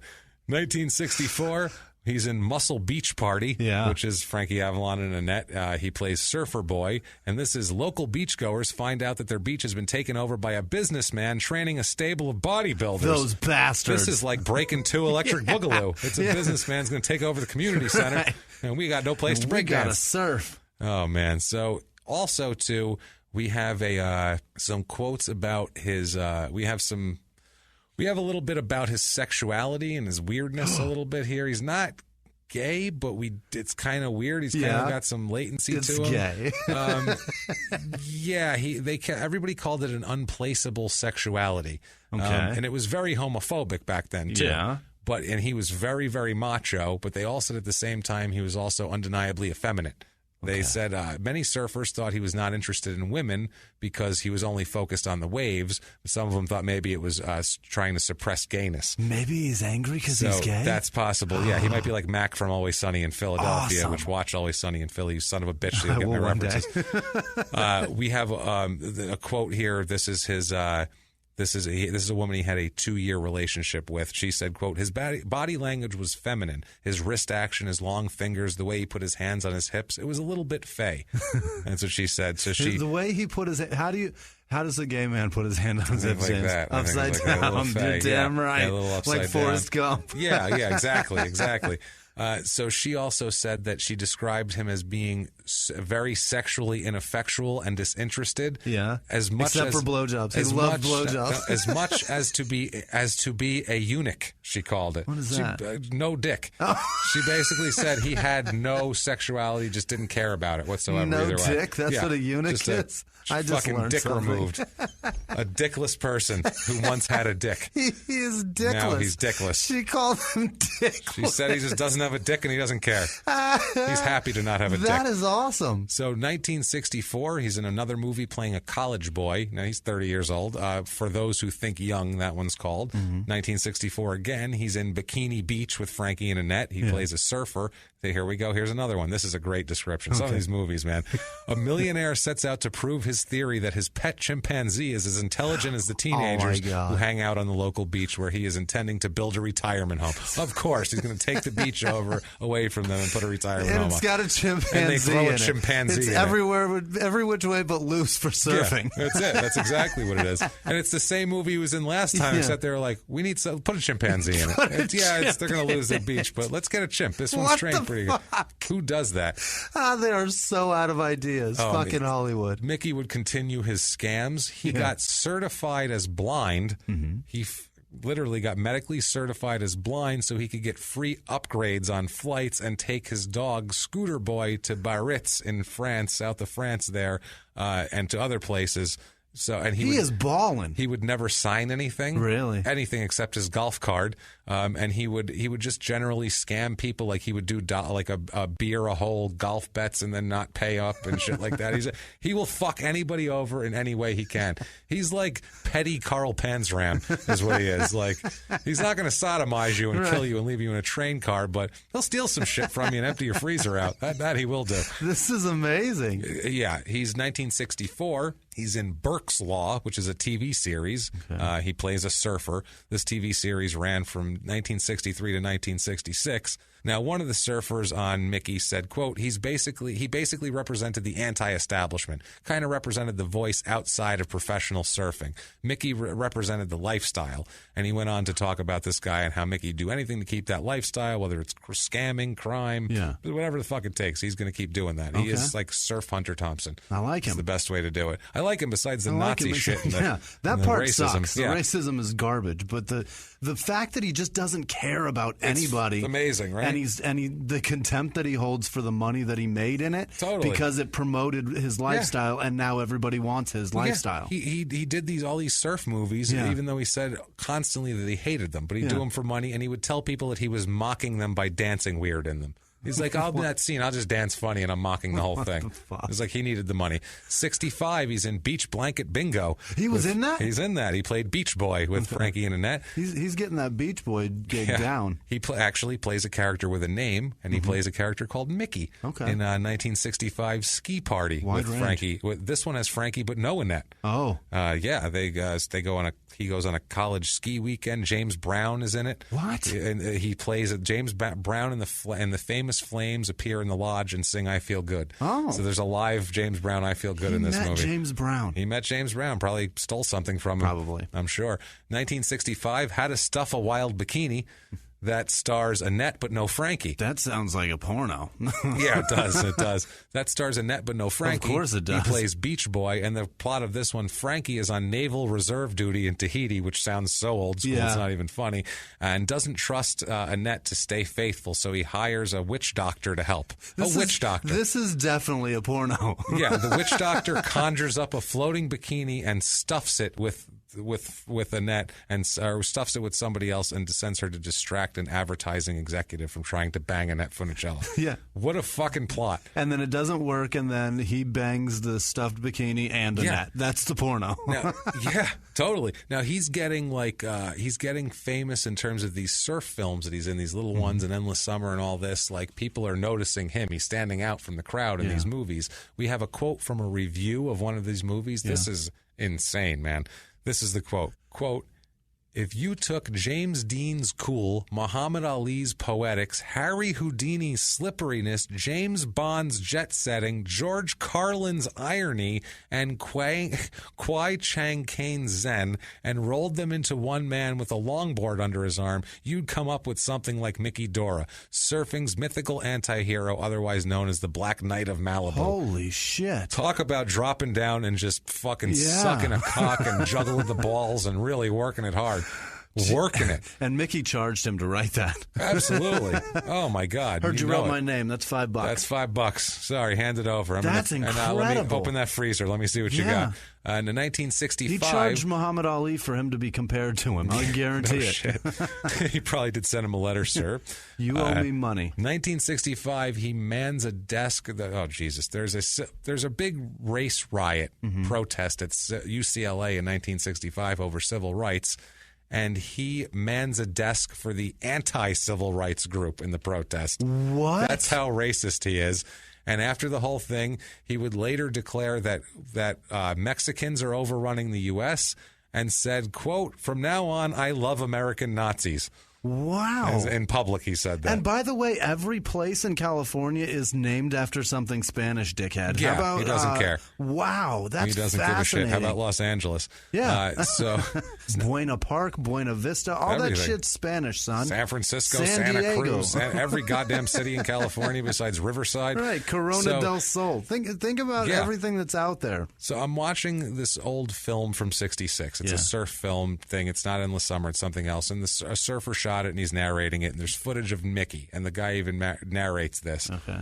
Mickey, you see the guy, there's a wave, and Mickey's up, and there's another guy, and this guy kind of passes in front of him and makes Mickey kind of hold up for a second. Okay. 2 seconds later, you see this guy, and Mickey comes up behind him and cuts his board so it shoots up into the air and misses this guy's fucking head by 6 inches. He tried to take his head off with his board. He swung his board so it would come up and whack the guy in the fucking head. Wow. Knock him out and drown the guy probably. So he tried to kill this guy with this giant board, and he just missed him. Was it a black guy? So no, it wasn't. Okay. Black guys aren't surfing in the 60s. I don't know if it's not. If it's true. Right. I didn't see one black person even near this fucking beach back then.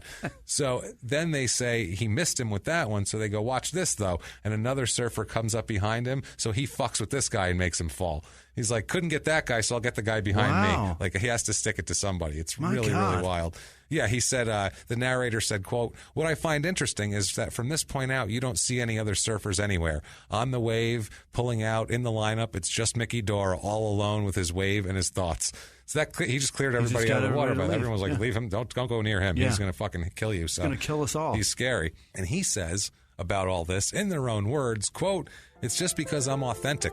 Most of the time, all you get are clones all over the place. They don't have any completeness. They're not there. There are no individuals. They just copy me or somebody else in the beach who's got moves. They don't have the antithetical mask that Yeats talked about, the one you put on when you discover your completeness. You throw off the one you're born with, that your parents gave you, your friends, that the principal gave you." That Yeats wrote about. He's a philosopher. Fucking quoting. He's very cultured like that. God. Like his dad cultured him. That's not. He's very cultured. Right. He cultured him up good. That's like Bernie Mac going to Def Comedy Jam being like, "Oh, y'all motherfuckers leave," and like snapping because he doesn't want anybody to do anything like him. It's so Chappelle weird. Going to a comedy club and doing the same thing. Everybody get out. Right. So his signature board is released by Greg Knoll's company again in 1966, and for 1966 and 1967, it's the biggest seller in history. Really? Biggest, because that attitude is what all those kids want. That's what they're buying, is that attitude. It's the biggest seller in history. They re-released it again in 2001, and again, it was a huge monster seller. One of the advertisements for this board, they made a unique ad campaign for it that spoke to like the punk-ass kids, basically, was him being crucified on two of his boards. Oh, God. That was part of the ad. So that spoke to these kids, though, because that's some anti-establishment shit in the 60s. Make the boards into a cross and nail yourself to it. Absolutely. It was the cat model, and the boards around men would sell for about $100. The ones Knoll was selling were $100. They sold Mickey's for $165. And it was still the top seller. They couldn't make enough of them. He said we couldn't make them fast enough. They were just, we'd make them, they were gone. We were just constantly, how do we do it more? Yeah. I watched an auction from 2013. Yes, I watched 40 minutes of a surfboard auction. Surfboard auction from it's ridiculous. Yeah. Patreon.com/CrimeandSports. There was a 67 model Miki Dora that sold for $20,000. Whoa. $20,000. For a surfboard. For a surfboard, because it was an original 67 Miki Dora surfboard. 67, he goes to Santa Cruz, surfs a little while there, and then in September 67, there's a big contest in Malibu. It's the Malibu Invitational, and it's a big deal. It's like the biggest surfing contest in the United States. A contest attendee who wrote a book about this said, quote, "He told me years later that he should have won the contest. Quote, I was light years ahead of those kooks," he said. "Those senile surf judges didn't know what they were doing. So what he did was he rode the last wave, and he said he didn't like the wave that he got. So what he did was he rode past the judges and mooned them." Whoa. He mooned them ballsy. And then just left. That's ballsy as fuck. Yeah, he just fucking left after that. It's like being in a comedy contest and dropping trowel. Yeah, it's like, fucking, I don't care. Here's my cock on the front table. We have an in their own words about this. It's funny. He says, in their own words, quote, "The competitive part of it is all a different ball game, a whole different camp from what I'm involved in. I don't want to think about it. It destroys the whole purpose of riding waves. I don't like noises. I don't like crowds. I don't like bullhorns going off and people giving me orders how to ride, how to do certain maneuvers. I go into contests once or twice a year for the pleasure of shaking up the status quo. What do these people care about your subtle split-second maneuvers, years of perfecting your talents? What the fuck do they know? Same thing with Bertil Fox, what he said about the judges with bodybuilding. What does that fat fuck over there know about me doing? That guy hasn't lifted a weight in his life. Pecs? Right. And all of this to comedy also that goes to. Yeah. Now, Miki Dora, Greg Knoll said about Miki, quote, "Miki Dora was the Black Knight of surfing. I mean, he did everything possible to piss off society. From the time he got up in the morning to the time he went to bed. His life was designed around just basically doing everything against the laws of nature and man. He was just a unique guy. People ask me what Miki Dora was like. There's no answer to that question, really. What's a wild animal like? And that's basically what Dora was. He saw life through a different set of binoculars." But he did smell like a tire fire. He did. That always. A burning ham. Rubber and ham, a mixture. It's weird. He would tell his friends all the time, quote, "Don't sell me out. Don't talk about me." Okay. So he didn't want to talk. I don't know if he was keeping his own thing. I won't say a word. Now, here's what he would do. This is when he gets into really scamming. He would dress up in different costumes to go to different parties. Okay. Like a movie. Okay. Like there was a big yacht party, and it was like a bunch of Arab guys out there. So he dressed up like an Arab so he could go to the yacht party. He put on an Arab costume, walked right in, like nobody fucking Nobody said anything. Every weekend they would get addresses of Beverly Hills parties, like their parents and all that sort of thing. So they'd go from the beach, and it was like a mailing list? No, just like, my parents are going to this party. Because back then, adults gathered all the time. Yeah. There wasn't Netflix. So people so it's like their parents' parties. Yeah, it's like their parents' parties, fancy parties in Beverly Hills. And the guy said, quote, Miki would get in his car in his surf trunks. He didn't even shower. He'd park on the street in front of the party. He'd look at the people going in and figure the dress code out. Then he'd reach into the back of his car for the right outfit. Maybe a stolen tuxedo. Maybe a sports jacket. He'd change, not in the back seat of the car, but right there on the sidewalk.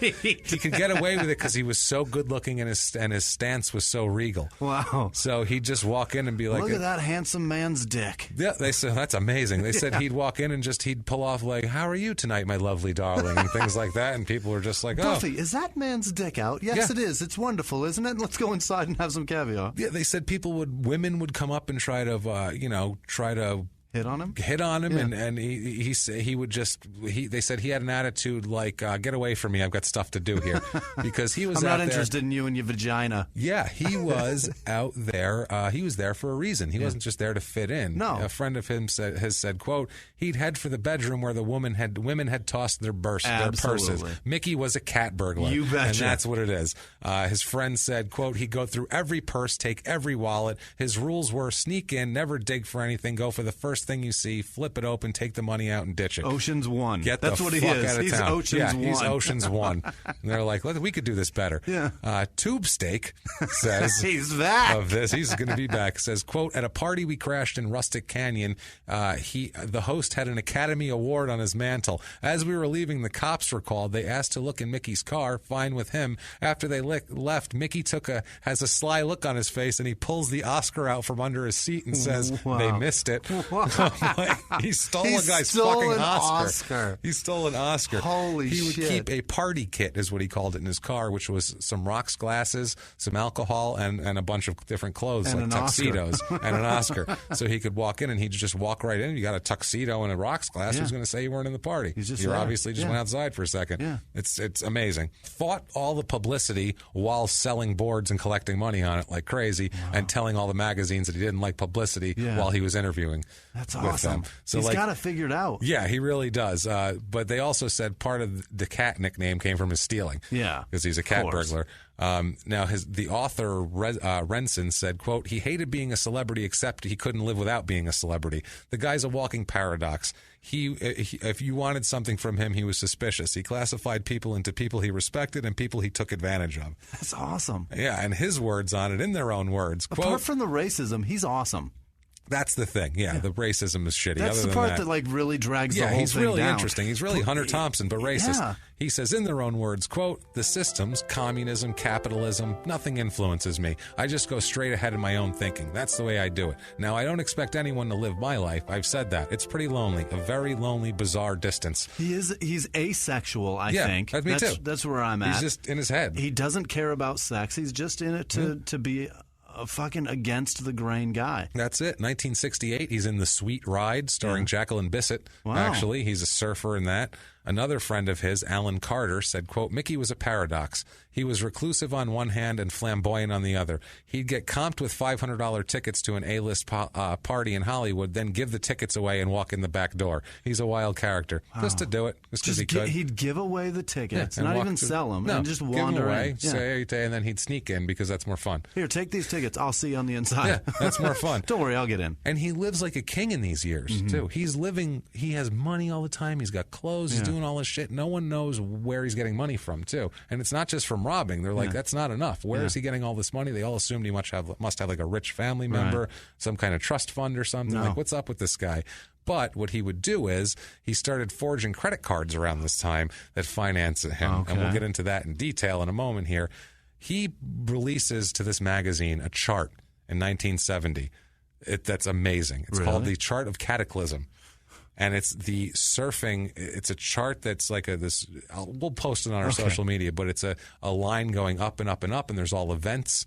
That November 22nd, 1962, and Ed Sullivan here, and all these like events that go up the timeline, and then and then it just goes from tip top in 1970, and it crashes down to nowhere, and it says Cataclysm down the side, and it's got we'll post it on our social media, but it's insane and brilliant. Okay. It's one of these where you're like, a very smart, crazy person drew this, and that's what this guy is. What's it about? Just about the surfing. Okay. About surfing coming from nowhere in the 40s, getting really, really big, and now falling off the cliff. Gotcha. Is what he's doing. Cataclysm is after Ed Sullivan. Yeah. He says in 1970, I was a little bit smarter and quicker than everyone else, so I've been able to live the way I've wanted to. But I wouldn't recommend it. No. He's got a lot of great quotes like that.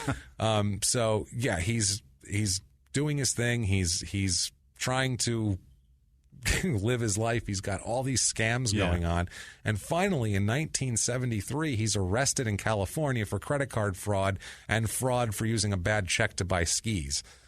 Skis? To buy skis. What are you skiing for, fuckhead? He loves to ski. He does that really well, too. Snow skiing or water skiing? Snow skiing. He likes it. They go to the Swiss Alps all the time and ski and shit on other people's dimes, and he'll do that for a while. So 1974, he finally goes to court for the bad check writing. He receives 3 years probation. He pretty much immediately violates the terms of his probation. Yeah. He decides he's just going to leave the country, and because he has a famous quote that he says all the time, quote, "No problem is so big or so complicated that it can't be run away from." That's just you can always run away. Yeah. A woman here, this woman Linda Q, wanted him to take her with him instead of some other girl, and she said, quote, "If you take Marcia, you'll regret it because she doesn't surf, and you'll be this little houseboy running around doing stuff for her. But if you take me, I like doing all that stuff." And like she has this big quote. He's like, "Fuck me." Yeah, because they were going to New Zealand and to South Africa and all these other different places. Exotic she wanted places. to go there. Jim Kempton's a friend of his said, quote, "Mickey's mind was criminal even when his gain was minimal, just like the credit card. So small time as to make you wonder if he was really as crafty as everybody thought. Also, stealing passports is a slimy thing since it puts the person you do it to in heavy jeopardy." Yeah. And he was doing that too. He was stealing passports and selling. That's shitty. Just doing a bunch of scummy shit. He was selling them? He wasn't even using them? Selling them, using them, throwing them out. Giving them away. He's just being a dick. Gary Yosh, a friend of his, has said, quote, "Mickey had a self-made book about 2 inches thick of every traveling scam he could think of. He had typed it out like a dossier. He gave it to me once before I had to travel somewhere. He said, 'Read this and you'll see what tricks you can pull.' My wife also read it and said, 'This is terrible.'" So, you don't give that to your wife. And his wife said, quote, "I don't think he's on solid ground. He's this master manipulator chameleon type guy." That's what they call it. Here's the thing. When you read something like that, you got to go, I shouldn't tell my wife that I hang out with this guy. That's exactly right. He blew that idiot. One. Now, April 11th, You're breaking the man code, you dickhead. Yeah, no shit. April 11th, 1975, a warrant is issued for his arrest. A bail set at $10,000 for when they do catch him because he's broken his probation like crazy. At this point, he's traveling around the world. He went to Barates. He went to New Zealand. He's in Australia. While in Australia, he's horseback riding at a friend's house. It was very nice. He falls and shatters his arm.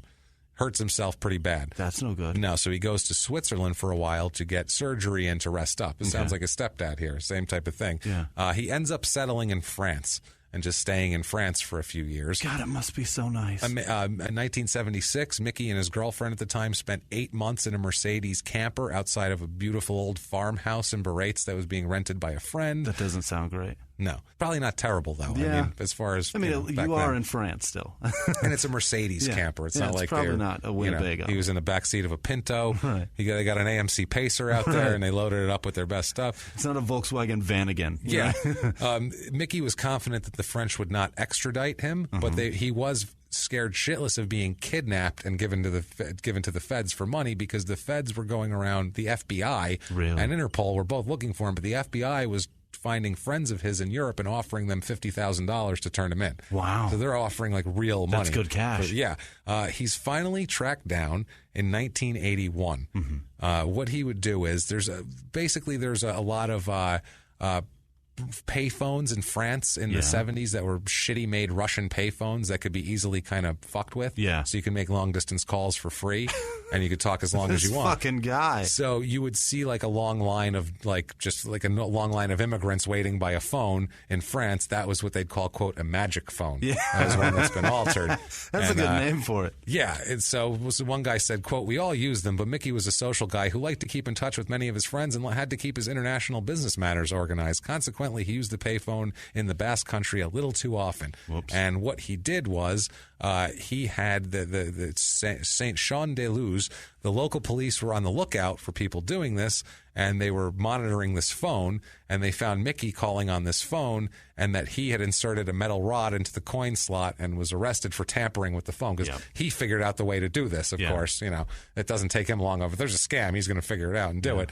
So they found him there. They arrest him. So he puts the metal rod in and actuates the spot that makes it think it's getting changed. And they knew there was something wrong at the phone company because they know how many calls have gone out and how much money's in the box. Right. And they're like, there's all these long-distance calls, but we have no money in the box. Right. This is clear. So they were keeping an eye on it. Yeah. And when he would come constantly and do it, they were like, let's look at him. And they went and found him doing it. Got it. Boom, he's done. So FBI and Interpol are both after him, like I said. Sure. He says that from 74 to 81, he covered well over 200,000 miles over 4 continents, 90% of the time reconnoitering the coastal areas of India, Africa, the Far East, Indonesia, Australia, New Zealand, South America, and hundreds of islands. Unbelievable. That's what he did while he was wanted. He said, only in Europe did Interpol or the feds ever get close. Only after 5 passports and millions of taxpayers' dollars wasted on the hunt did I, with a gun pointed at my head, volunteer to return to the USA. They didn't extradite him because France didn't do that, but they pretty much put him in jail and tortured him. Yeah. And said, just don't want to go home? You want to stay here? And so finally he was like, maybe I'll go home. Is this a vacation? Maybe I'll go home. He also was he was hopping trains in Budapest. He would go on the backs of camels in Kenya and He's wander a survivor, around. man. He'd just do it. He'd go skiing in the French Alps. He did jewel thief hunting. He did diamond hunting in Namibia. He'd go looking for diamonts. Namibia? Namibia. Okay. I'm sorry, Namibia. Did I say Namibia? Yeah. Dora. He would bullshit the casinos in Monte Carlo. He would hustle people on the golf course in France. Like, he was literally hustling casinos. It's crazy. He was hunting blood diamonds. He's doing all this horrible shit. At this point, how many people has he robbed in his life? Around the world? Around the world. All these fucking people. Jesus Christ almighty. His dad's still alive, by the way. Doesn't talk to his dad. Took the other last name. I wonder what he did with the Oscar. That guy's dead. He's been shitty to black people. Yeah. That guy's poor Oscar's gone. Everybody's wallet's missing. Gidget's got an insulting nickname, and she doesn't even know it. And now Nidget is a thing, too. I feel bad for all these people. Nidget is a thing. Bad for all these people, but not nearly as bad as I feel for Miki Dora, a student at Arkansas Tech University. What? Lives in the greater Los Angeles area, apparently working on making computer games. And also, because if you look it up from his real name, I also feel bad for a woman named Dora Miklos, who is his name backwards. She's a delivery program manager and leadership development at IBM. And they call her Dora the Explorer everywhere. Also, that is Hungary Information Technology and Services. So that's Hungarian. So, same thing. That's why I feel bad. Yeah. September 81. There is an FBI file here, and there was an agent waiting on him in Paris, and this is what he wrote. This is awesome. It says, quote, aware of Dora's hedonistic pilgrimage, I realize he may alter his plans. Miki was booked onto a flight to L.A. following his promise to return home and stand trial, but he already missed 2 such flights, and the agent acknowledges that Dora may again once return to France, given his surf compulsion and legendary lack of responsibility. Elsewhere in this article, in the report, the FBI agent describes him as, quote, quintessential, albeit aging boy of summer on a perennial quest for the legendary 9th wave. Oh, he hates that. Yeah, he hates that shit. Don't call me aging. I'm not aging. No, we have some great in their own words. Here's an in their own words on French jail. Okay. He says, quote, in their own words, quote, upon entering to Le Grand Chateau, I proclaimed my service as an honorable gentleman to do my duty as prescribed by law. The management was so impressed by my presence that they instantly confiscated my luggage, including all of my interesting reading matter, and threw it all in the trash dump, vitamins and all. There's one thing I'll tell you for certain. I am not tipping on this trip. Just fucking crazy. And I'm never coming back to France. Yeah, so he spends 3 months in a really kind of hard-ass French prison, French jail, where they fuck with him constantly and make him want to go home. In September 81, he flies home. Part of the deal is he flies home first class, drinking wine, laughing with the travelers, laughing it up, being this enjoying himself. Yeah. FBI agents meet him at the airport. They take him to jail. So, he gets off the plane with all the other passengers, and they're like, he's got fistfuls of cash, and they're like, "We hope you see your dead mother. Yeah, we hope it's okay. Hope your mom. Hope you get back to France soon. Hope your sick mom's okay." Yeah, every passenger that walks by him has a different story. Hope your uncle's surgery. Okay. Totally. That's absolutely. Back in the States, he's got some charges that have accumulated against him. Yeah. On October 6th, 1981, he pleads guilty to probation violation in California. Yeah. He's given until they give him 3 months to turn himself in, to surrender for the sentencing. So they fly him home. And then they say, you can wait. You can turn hang yourself out for in. 3 that months. means he has a lawyer. Yeah. He's given until January 2nd, 82 to turn himself in. Okay. They push him from jail to jail to jail for some reason. He's in all these different jails. Where the fuck's the Oscar? He's sent to maximum security Terminal Island Federal Penitentiary in Long Beach at one point here. And he says a few of the local homeboys were checking me out as if I were a 2-bit purse snatcher. One blurted out, "Oh yeah, went to Vegas for the weekend, huh?" In my best diction, I replied, "No, not exactly. Just took a wee trip around the world." Somebody said, "A wee trip." Huh? "Oh yeah, how long were you gone, man?" And I was able to make the triumphant declaration, 7 years, my man. A loud cheer burst forth as the guard escorted me to my cell. Like he's a hero because he ran away for 7 years. 7 years? Like, yeah, go. That is a wee trip. So we have an in their own words on this little occasion. In their own words, quote, "I have been found guilty beyond any hope by the people of California who have a negative sense of humor. They seem unimpressed by my international status for all my bewildering indiscretions, one of which is being disinclined to do anything which requires effort, and the other great sin of riding more waves than any of the other species in the history of mankind." How about the other one? You stole someone's fucking Oscar, that too. You dick. He stole someone's Oscar and terrorizing people with his giant fucking you stole somebody's surfboard. Purse. You're lots a of thief. people's, not somebody's. You're an asshole. He's sent to. All I did was ride waves. That's it. What a dick. They have a negative sense of humor. I'm trying to ride a fucking wave over here. There's cops just coming into the water, pulling me out for no reason. I want to know whose Oscar he took. God damn it, that would be great. That would be awesome. I wish I could have got that info. The person would be so embarrassed. No, they're not going to want to tell. I think they'd want it back. They called the police. I hope they got it at some point. I don't think they did. He probably hawked that shit in Mexico or something. He smelted that shit down on a tire fire on the beach. Gold. Yeah, he's obsessed with damn gold. Right. There's got to be gold in here. Hey guys, just want to take a quick break from the show to let you know about our sponsor, ProFlowers.com. You have to love Pro Flowers. You need to get Pro Flowers because we've all screwed up. We've forgotten. Every one of us. Anniversaries, Valentine's Day, Several. Birthdays. So many. How many times have you done it, Jimmy? Way too many. Way too many. Pro Flowers can save you. Yeah. It can save you. It's going to make it easier for you. It is my go-to for the quick flower. Oh, no, I forgot. I better send some flowers. This is my go-to. It's the reason I'm still married. It really is. We can thank Jimmy's children can thank Pro Flowers for their parents still being together. And right now, with Pro Flowers, there's a special offer just for our listeners.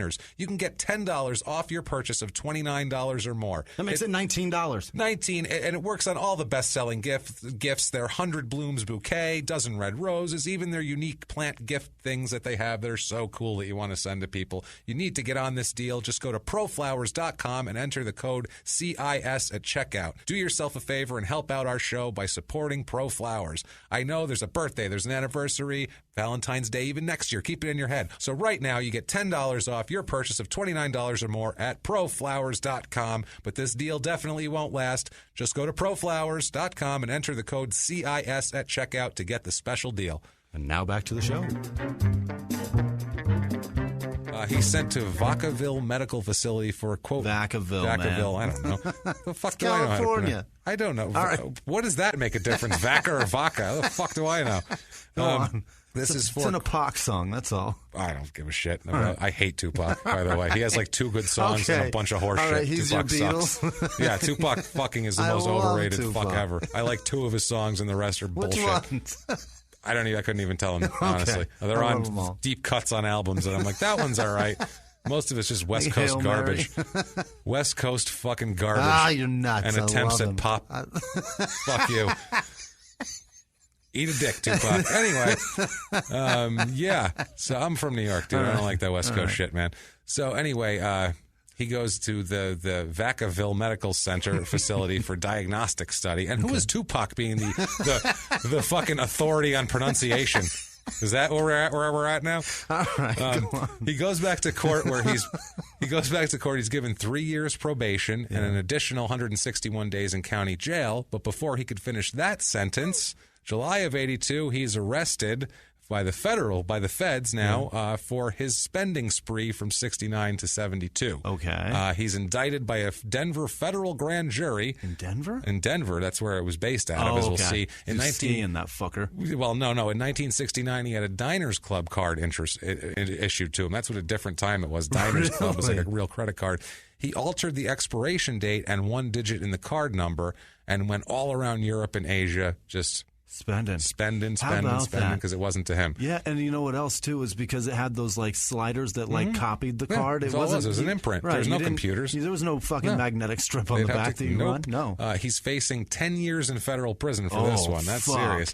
He ends up plea bargaining for a misdemeanor charge of tampering with his own mail. Which I don't know how the fuck you do that. You tamper your own mail. He threw away the Diners Club bills, therefore interfering with the prompt return to the Denver issuing office. That's the legal explanation. It sounds like he threw his bills away and didn't pay them, which should be not mail fraud, not tampering with whatever. So July 22nd, 1982, he is sentenced to 6 months in federal prison, which kind of sucks. You, sir, may kind of fuck off. There's no waves in there, man. Right. Let's fuck yourself. He's sent to Lompoc Federal Prison in California. Am I okay on that pronunciation? Did Tupac talk about that one? Did you say that? Lompoc? I would figure he'd talk about prison more than anything else. It was more Pelican Bay and that stuff. So December 19th, 1982, he's released from federal prison. Now he's out in the streets. He's working a court-ordered job in Orange County to pay off his fines. Eesh. That is the last thing he wants to do is work a court-ordered job way inland to pay off his fines. Holy shit. So now he's sitting there. He's probably sweeping a fucking floor somewhere, just sweeping it up, wondering what's going on. He's like, this fucking sucks. He goes being asexual. He goes out on the patio to smoke a cigarette to just be so fucking mad. He hears dogs barking, and he's like, what is that? It's Bobby Colorado, animal trainer from Fredericksburg, Texas. And he says...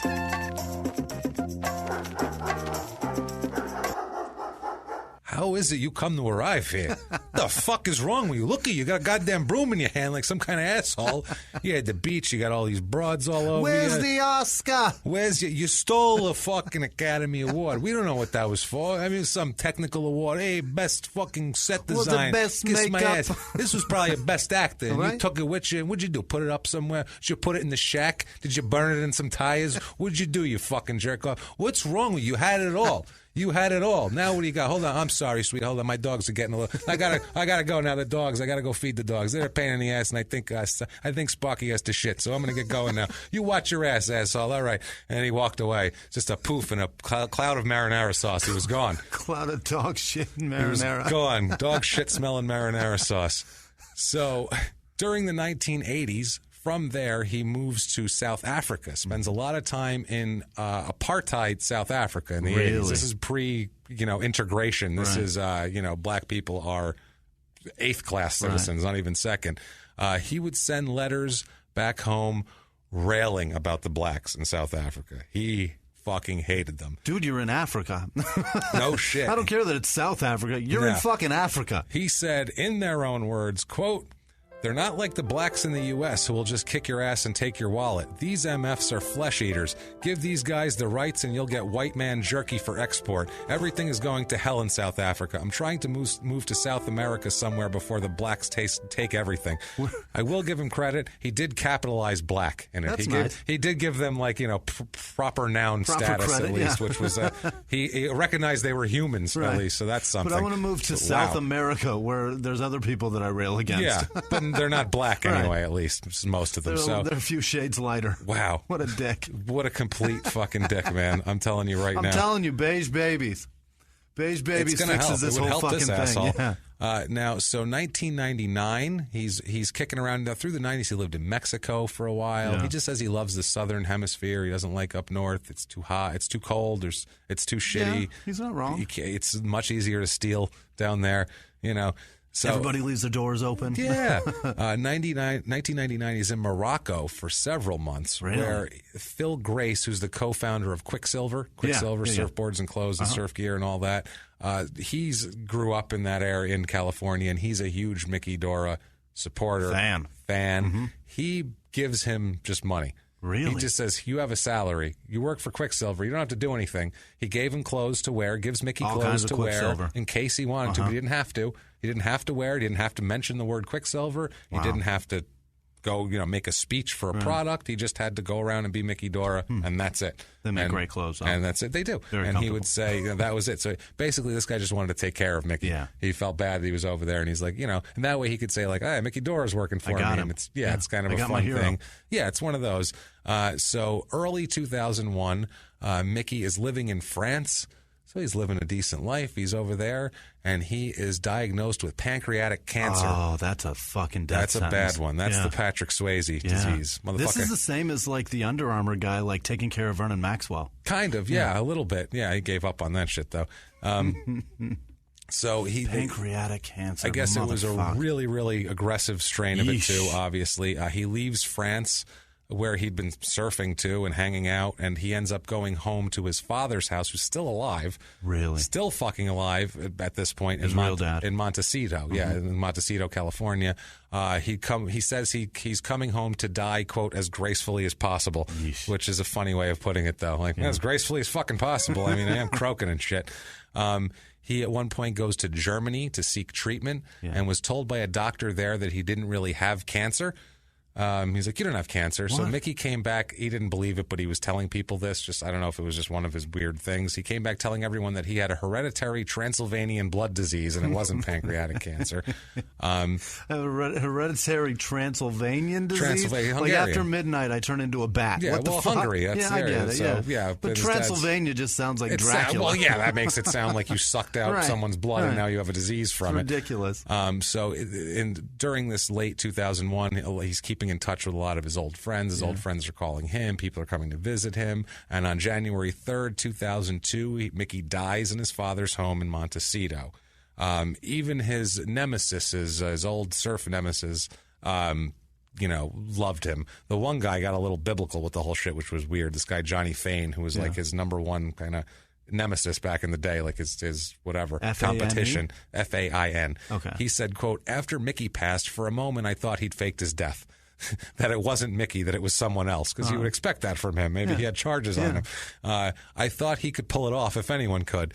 Then Steve Pesman told me it was for real. I told Greg Knoll that Mickey had died for our sins. He was the Messiah then. He was our Jesus. He was our Jesus. He died for what the fuck. I mean, he did nail himself to two surfboards. He did. If you want to get crazy about it. For him, he was cremated, and his ashes were scattered on the what the fuck is that word? I don't know how to say that. Ysidro. Ysidro Trail. I don't know if it was Ysidro. I'm so fucking paranoid about the I don't care anymore. San Ysidro Trail. If it's wrong, go fuck yourself. It's in California, James. So we have an in their own words. That you say that like that means anything. Everything's Spanish there. That doesn't mean anything. I don't speak Spanish.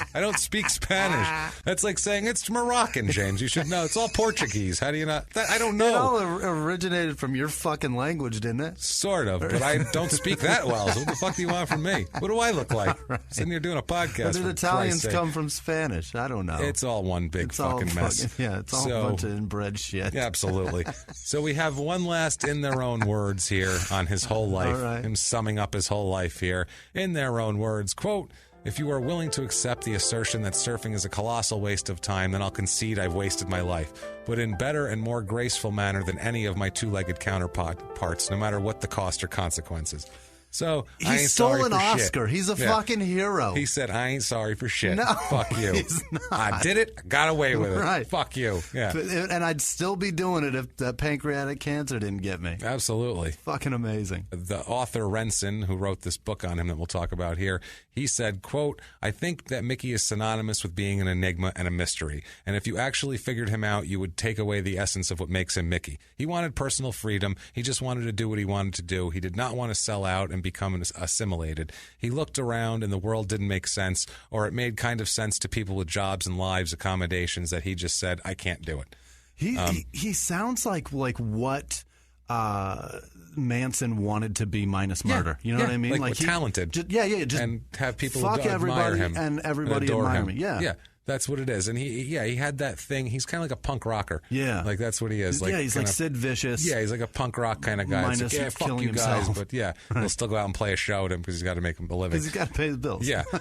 So May 14th, 2004, Leonardo DiCaprio's a production company as Appian Way optioned the feature film rights to All for a Few Perfect Waves, which is David Renson's biography of Mickey Dora. So Amazing. They buy that, and they've announced that they're looking at DiCaprio to play him, Mickey Dora back then. Because he plays everybody perfectly. Yeah, this never ended up coming of its option, so it's sitting on a shelf somewhere still, but never ended up happening. You know why? Because Leonardo has a dad bod. He looks like shit. But he would have this is a great role. Yeah, it's a great role. Wouldn't want to play that? Fucking start dieting, Leo. Oh, God damn it. This Christ. is great. Any actor. This is is the best Surfer role. Catch Me If You Can. That's what I was just going to say. Amazing. This is Surf Me If You Can. That's exactly what I was going to say. Next words out of my mouth. 2008, there's a film released kind of about him called Chasing Dora.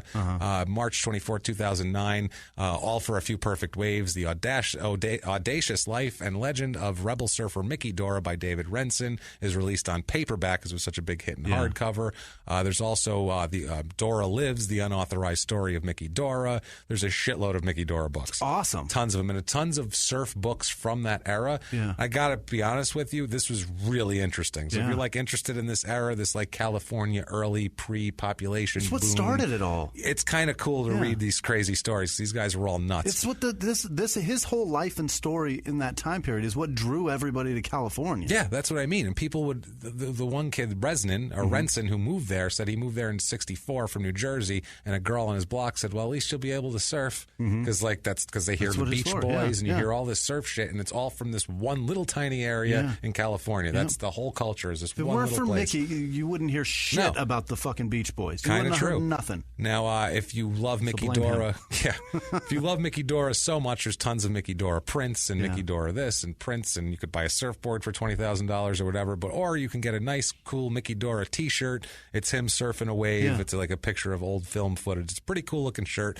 on Etsy for $18.99. It's a deal. And you can go on MickeyDora.com. What? MickeyDora.com. It's just a picture of him now and a message. It says, quote, "Welcome. We invite you in joining us making this website a permanent online history of surfing legend Mickey Dora. You can help make this happen by donating to our Setting Up Fund at GoFundMe.com or sharing your photos and stories of Mickey." No, don't do it. Go fuck yourself. Don't give him any money. Don't give him a dime. That's Mickey Dora. Holy fucking shit, was that a crazy story. That's amazing. That's an insane story, dude. It's wild. I can't wait for the movie. Because that's going to be a good movie. Someone has to make this goddamn movie. Come on, Leo. Get off your fat ass and go stop make this being fucking so movie. fat, Stop fucker. it, you bastard. So that's Mickey Dora. If you enjoyed that story, as I hope you did, as I know we did over here. Oh, my God, I enjoyed love it. checking it out and researching it. You should go on iTunes and you should give us 5 stars. That's what you should do. Tell us you're following instructions, following directions. Doesn't matter what you say. The 5 stars are Long insanely live Mickey helpful. Dora. Long live Mickey. Except for the racism. Stop being a dick. Yeah. And if you, he said the N-word multiple times in quotes that I left out because I can't have me saying the N-word Oh my on God, this you podcast read him anymore. say it? No, I didn't in this because No, but I mean, you saw it. Fuck yeah. Really? He said it all fucking Oh time. my God. Yeah. With the line He's about vile. Mexicans taking over the country, there was more to that. I just didn't need to do it because it wasn't going to be under music. Right. And I'm like, you know what? I don't need this. I don't want to say this anymore. So anyway, Midget's far enough. That's perfect.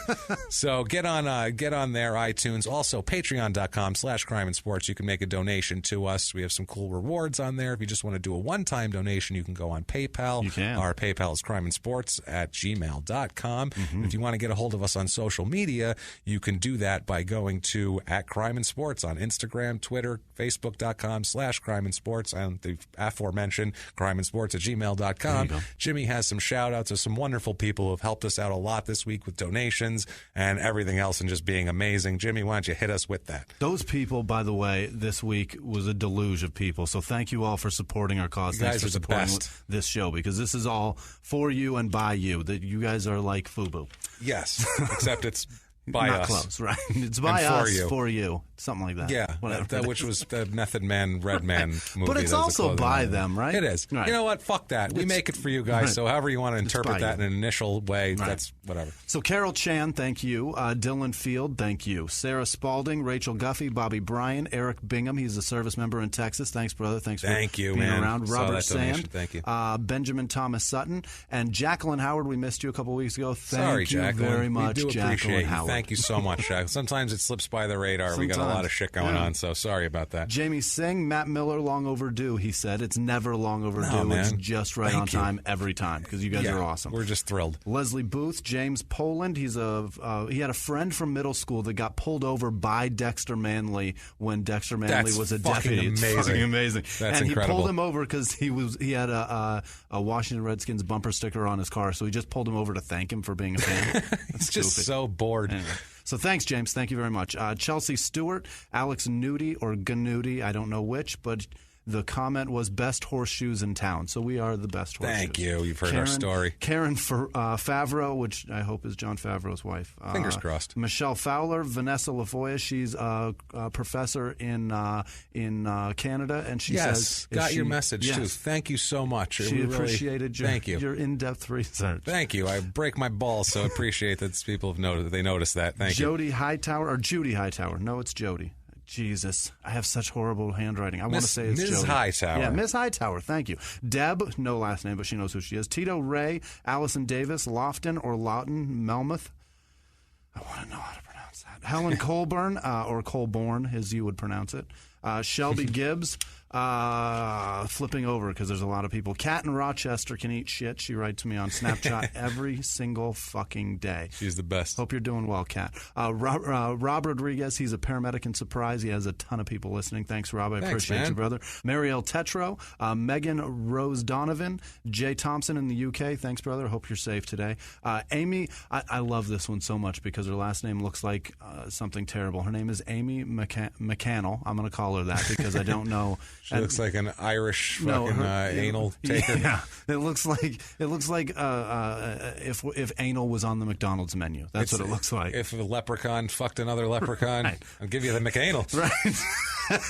Sure, she's Amy never heard that McCannell before. is going through some tough stuff, so Amy, we're thinking about you, dear. Lexi Nance and her boyfriend, Jake McNamara, is having a birthday. It's his golden birthday, which is the dumbest fucking mention ever of your birthday. He's turning 22. Yeah, she's just going to pee on him. That's fine. That's right. We're good with that. Happy birthday. Do your thing, guys. Whatever makes you happy. And tell your girlfriend to stop calling that your golden birthday. Just don't kill anybody. Right.